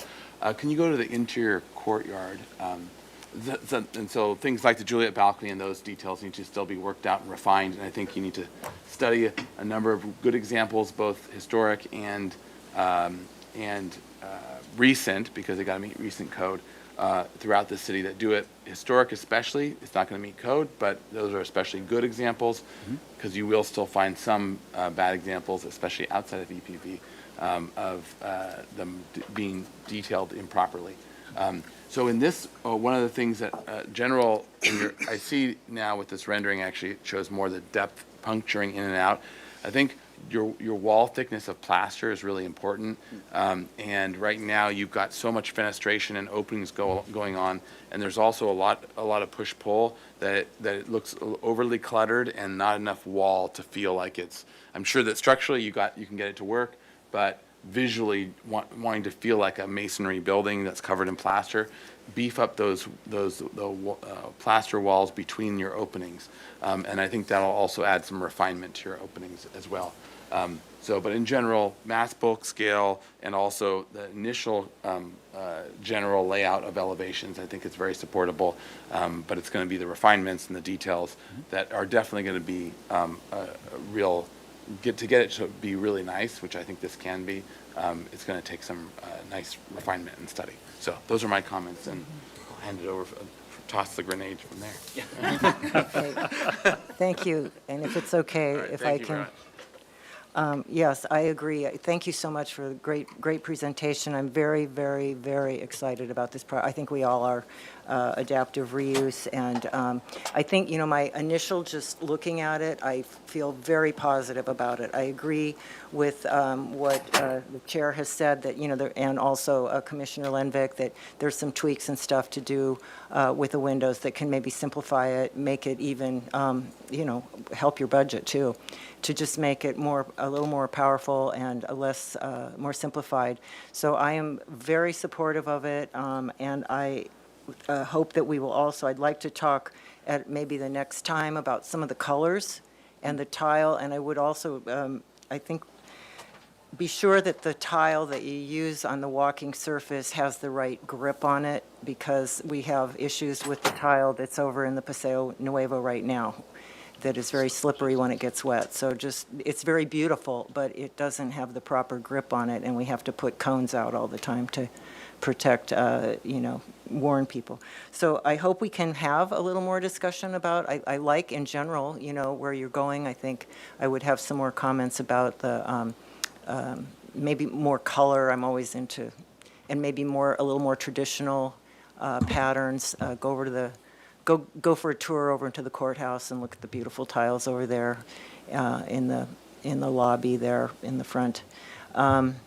But other than that, I'm very excited about it. Good job, and thank you so much, and thank you for letting me go next so I can leave. Thank you. Thank you. Thank you, Commissioner. Anyone else? I have some comments. Go ahead. Now that I've been reassured that it won't fall down, I'm very supportive of the project. I do have a concern that I want to bring up, which is there's a long-standing practice in urban buildings all over the world, in a multi-story building where it's ground floor commercial and residential above. But this is a reuse. So we're looking at a very different tradition. And you've got living units at the ground level. There also is a long tradition of how you handle that. And I've lived in cities that had a lot of street-level residential units, but they tended to be lifted a little bit above the street level. That's the famous stoop in New York townhouses. Or separated. There would be a gap between the wall and the street by a access below. And you don't have either of those there. So I'm rather concerned by, particularly since it's not clear from the existing section, I'm concerned about that and would like to see, or for future reference, greater clarity in the section of just how those ground floor living units meet or exist on the street level. Because the other thing that happens where in cities where you can't lift or separate is those windows are often barred. Good point. Right. Very, very fair comment, so we will make sure to reflect that. Mr. Chair. Yes. So I think this is a terrific project. We look forward to the resurrection of the corpse of the building that is there today. I know that's a little extravagant, but yeah, exciting. I would support the sort of the interest in the caller that called in. 470 square feet is, you have to leave to change your mind. I mean, that can be pretty small. So a consideration for that. Although small, when done properly, can be very efficient and very comfortable too. So all in all, we look forward to the next go-round of 5. Thank you. Yeah, we don't have to consume all 5. Thank you for that, too. Yes, Commissioner. Also very supportive of this project. You guys have done a great job putting this together. On the Chapala Street, you know, I think that there's too much white plaster currently, and I think that what you've done to break that up is great. I think it's a little too busy, and I agree with Commissioner Lembick's comments about maybe simplifying that and bringing a little bit more order to it. I don't like the Juliet balconies being like added on, not real balconies. If they're not Juliet balconies where the doors come all the way down to the ground, then you shouldn't do that at all, because it looks like a doodad. And I think in the interior courtyard rendering that you did also, I would think I also feel that it's very, very busy. And so there's a lot going on, and I do like the amount of greenery that you're trying to bring into that space. I was wondering if you could consider maybe a trellis at the second level patios, where you can have, you know, those red trumpet vines that grow all over the Paseo Nuevo, climbing up there, and then maybe simplifying some of the windows on the 3rd floor so that they are more narrower. And I don't really think that those awnings are doing much for you, but deepening the walls would help. And I don't mind the transom windows. I think they're fine as long as they were painted wood to match the windows, or recessed back a little bit. But and then think about some more of the detailing. I don't think there's enough like human scale little details that are happening around throughout the building. Maybe some of the openings could have little corbels or cornice on the top of the parapet wall or something, just to soften it up. Feels a little harsh, but it's a beautiful project. Thank you. Commissioner Limbeck. I want to continue this discussion on windows. And when I look at, go back to that, I guess it's the north elevation. Maybe, I'm not sure which one, the corner elevation. And so I look down the street, mid-block past the giant arch, and we don't have the transom windows. And the amount of white, of plaster that is above the window and surrounding the window is more traditional to Santa Barbara. And I hope we can get there, even as way down the block where you have Juliet balconies and windows. There's more on the far right. There's more plaster up there. That is traditional. I like back at the corner here. You've got a water table. Great, I love it. The windows are to a degree framed. I think it's great. I don't think we need the transoms. I'd rather have taller windows, whatever, but I don't think we need the transoms. And the same for the second floor. We need to get more plaster above the head of the window to be traditional. And I think that it'll help the project a lot to simplify and to have more wall and smaller window or less window height or whatever here. The project looks really, really good right now, really good. And I can almost say I'm being picky, but I'm not. We will live with this building for a long time, and we might as well have it be as right as possible. I would hate to have another developer come along in 5 years with transom windows and say, well, you've approved that building with transom windows, why can't I have it? And we simply kind of dribble away from what is traditional in Santa Barbara. And I really think we ought to work to be traditional in Santa Barbara, even in the context of reuse building in the context of a commercial building which you're adapting. We ought to really get as much on that elevation, on those exterior elevations, which is traditional to Santa Barbara as we possibly can. And so look at it carefully again. Some people say simplify it. I think that's a good term to use in this case. But it's a great project, and I'm really, Santa Barbara is very fortunate to be able to have this happening from the standpoint of housing and the care that you're giving to how it comes together for the people that are going to live there. It's really going to be a great project, but make it just a little bit better. Thank you. Thank you, Commissioner. Any other comments? Before we move to making a motion, we have to have project compatibility findings. And my comment is, and I invite the rest of the board to disagree, but if needed, my comment is it seems that we will be able to make project compatibility findings for this scheme, so that the problem of the language and state law that says we can't do things is not a problem we have to deal with today, that we're comfortable making the project compatibility findings. Is anybody? First of all, I would agree. And the reason why I agree is the building already exists.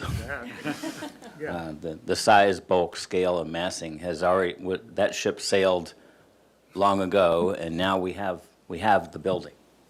So we should be able to go through our findings without much struggle.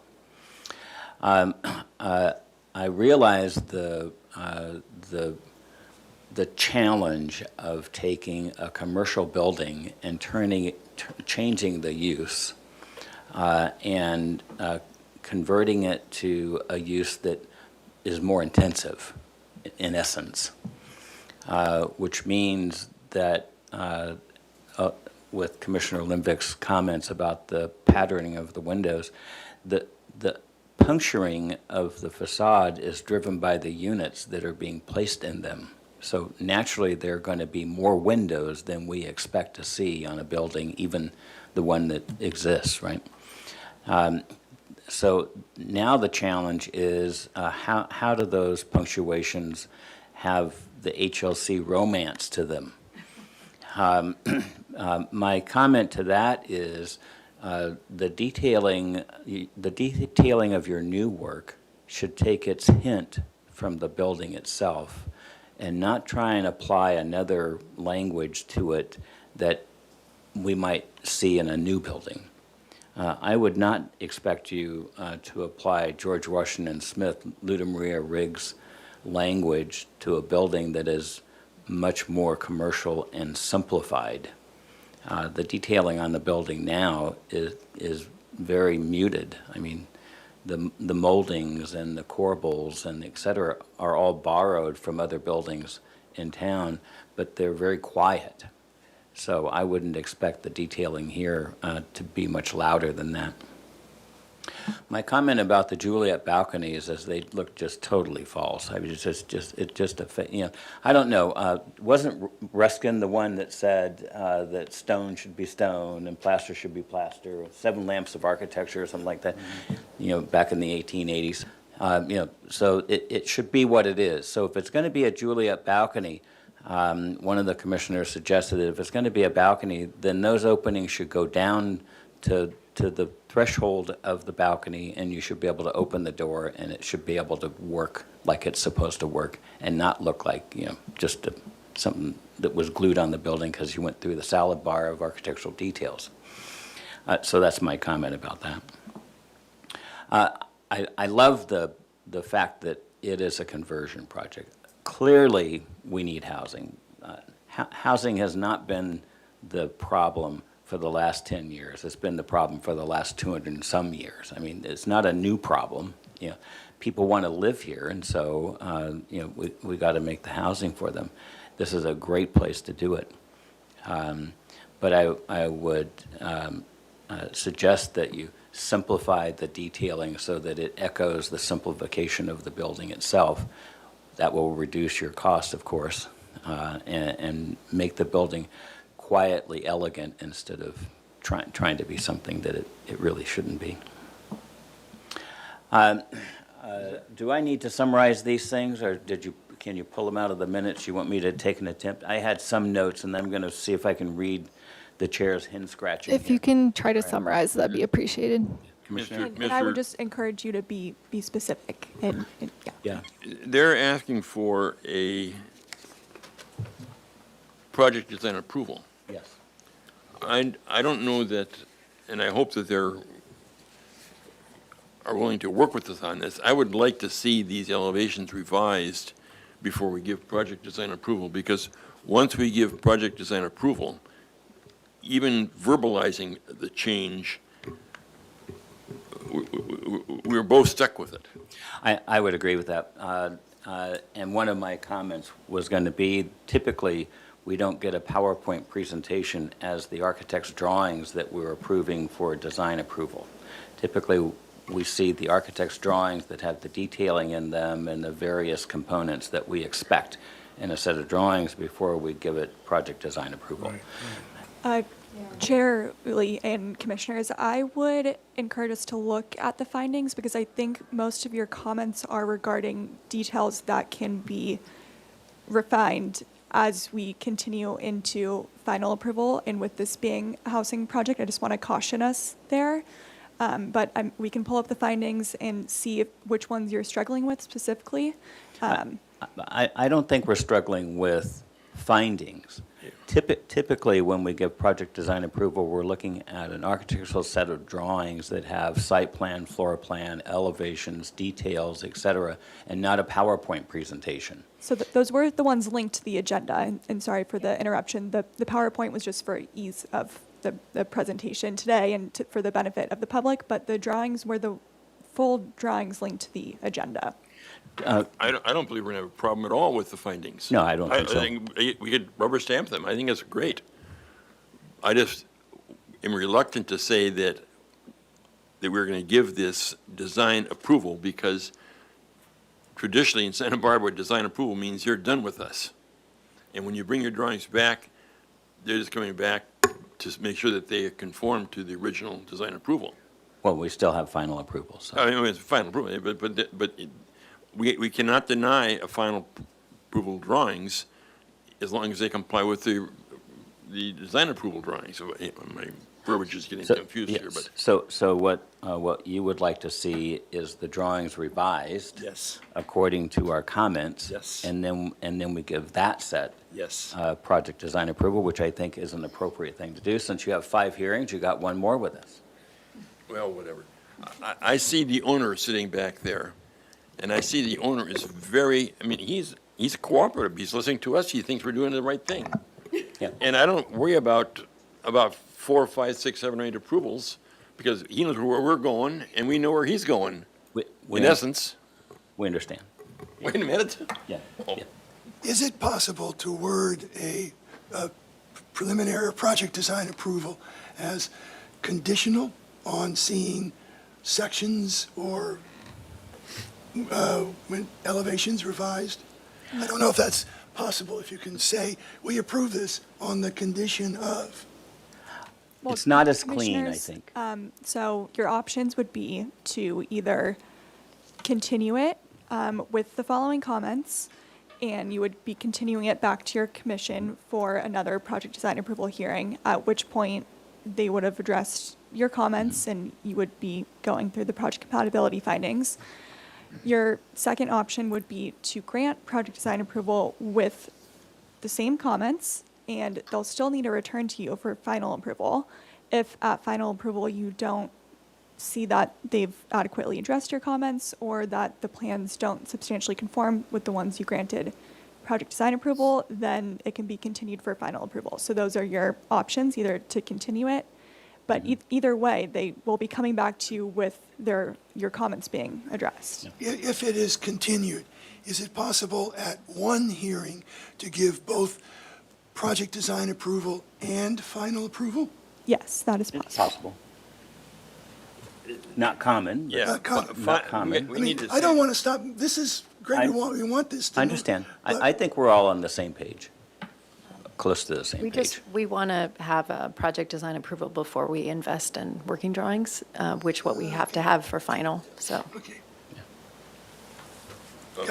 I would, my suggestion is we continue with our comments for design approval, down at the next meeting, provided the changes that we've discussed today are accomplished, and we give them a good, clear indication that we don't have a problem making findings for the project in the future, or make findings today, even though we don't give them final approval, or design approval. I think the findings are minor Yeah. on this project. The issue is not the findings. The issue is the drawings we're approving, and if we approve them today without seeing the revisions, are we locked into that? Correct. Commissioners, thanks for working through us on this one. In your comments, we did discuss that you are able to make the findings today. I believe I heard that from a few of you. So if that was stated, we need to make the findings today for project design approval. And they can still come back addressing your comments, but if we can switch to the findings on the screen. The findings have to do with primarily size, mass, bulk, and scale, which we've said that we're fine with, so. We understand the scope of the findings. Is there a trigger specifically that you need us to do the findings today versus tomorrow, or next, when we come back? There's a trigger for, yeah, all right. It would seem to me, to try and balance all the weight in the boat we're floating down in, that it would be good for us to see the drawings revised with the comments incorporated, or reasons why they couldn't be incorporated. And if those presentations are persuasive, then I think we'll be okay. I think we could probably do project compatibility findings today with a continuance for the design approval in 2 weeks, if you can do it in 2 weeks. And then that way you get the findings done. There's whispering in the room. We got the whole department down here now. City attorney. Well, so far we have 2 lawyers in the room that I know of, but not the one who's our boss. We'll pause while whispering occurs. Why don't we just change this to concept review and go with that? Yeah. They're already deemed complete. All right. We are trying to find a path. Clearly, it's supportable. Can we have some music, please? Yeah, and to the public who's tuned in, we are at a brief All recess. of our viewers are just intense. all one of them. They're all biting their nails.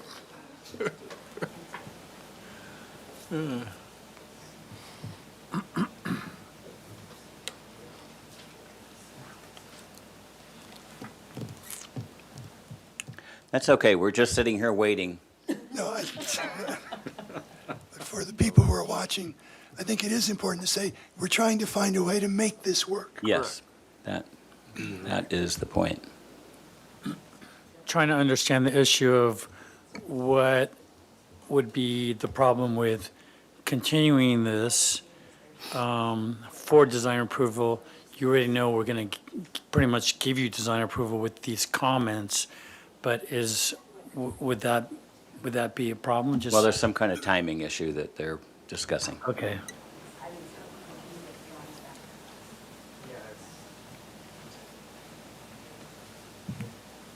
So it's going to be white, right? It's going to be white. What else? What else? While we're waiting, why don't I go through the summary of the comments so There you we go. have some productive, and make if I use missed anything, then somebody can say you missed it. Thank you. Thank All you, right, Charlie. so I've got some scribbles of my own, and I'll see if I can get through what the chair left. And they're in no particular order. There was a comment about the pattern of windowing along the ground floor whether the transom window was appropriate or not appropriate, and that needed to be studied. There were two versions of that. One version was the transom window was okay as long as the header piece was painted out or something so that it looked like it was one window arrangement instead of two. And then there was a comment that the transom window was inappropriate, and maybe it's just a taller window. So you need to sort out how you're going to deal with that. On the second floor, and would you mind going back to that corner just so I'm prompted by a visual?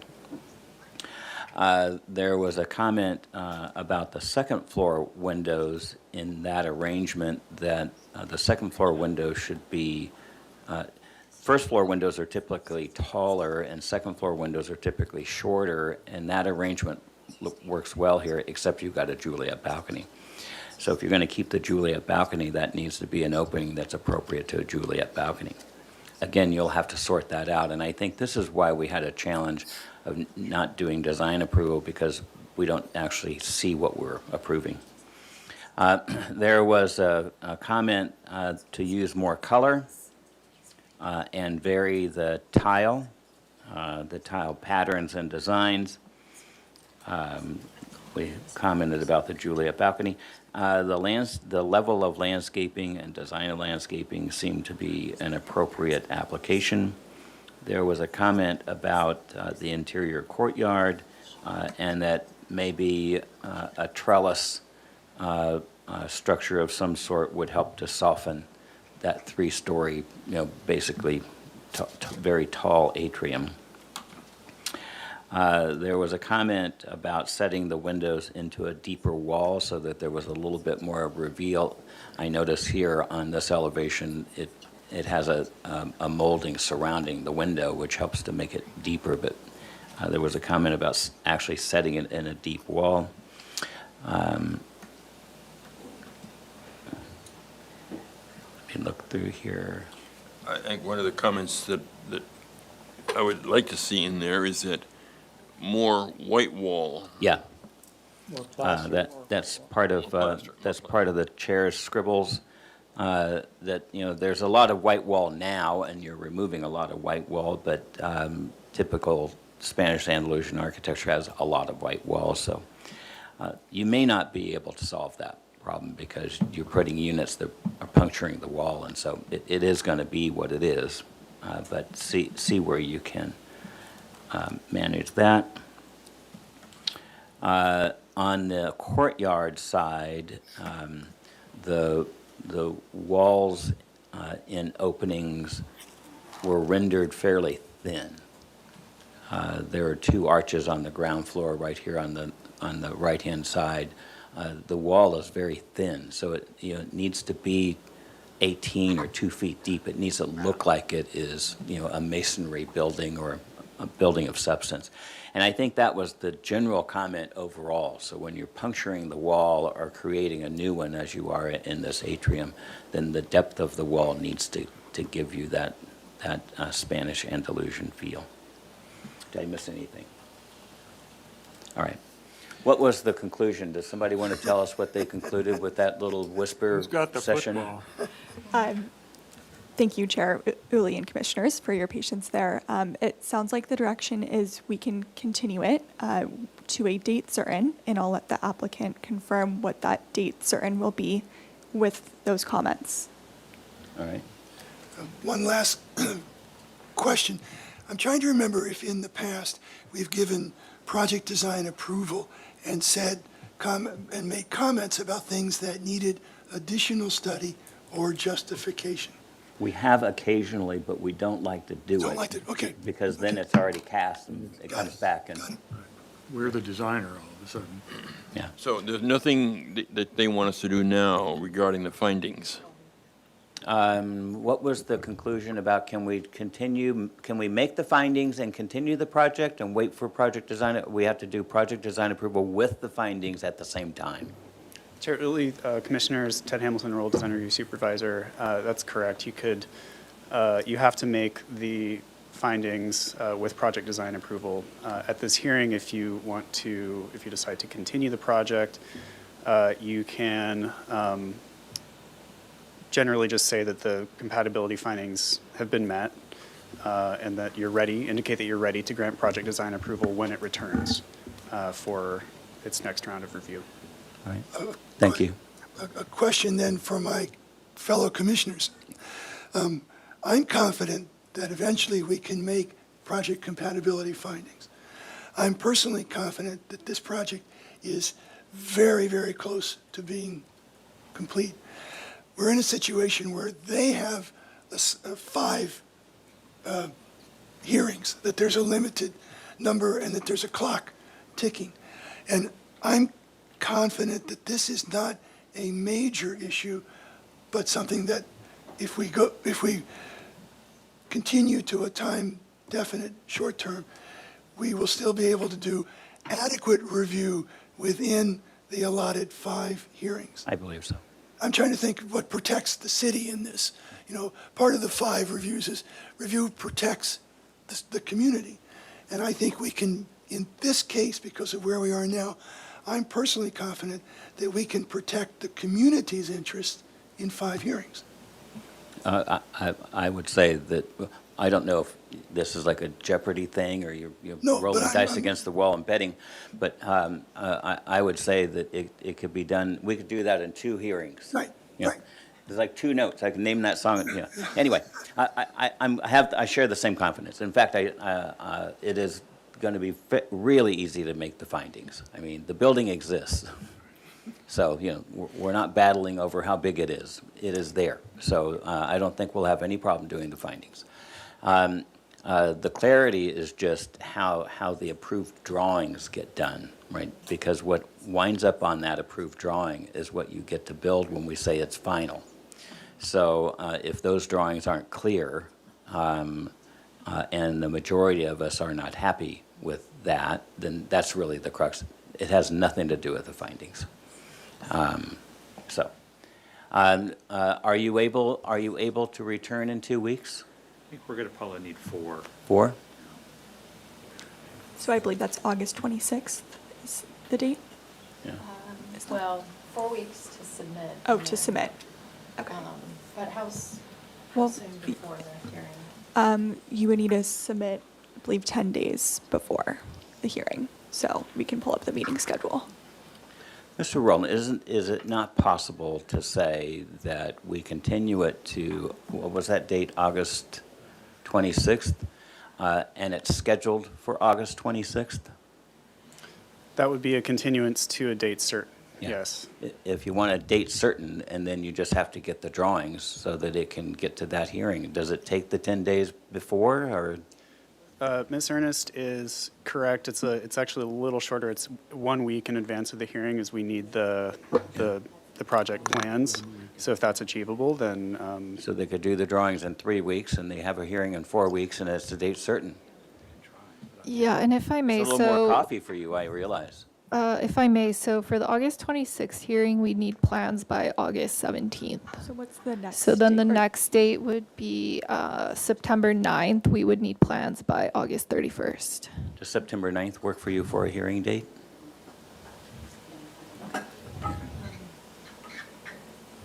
All right, I think we can make that. Hold on. Yeah. That? We're talking about September 9th? More whispering in the room. Let me see.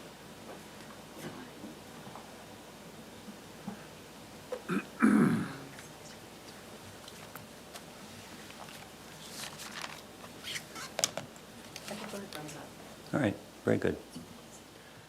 Does staff have the comments? Are you good with the comments?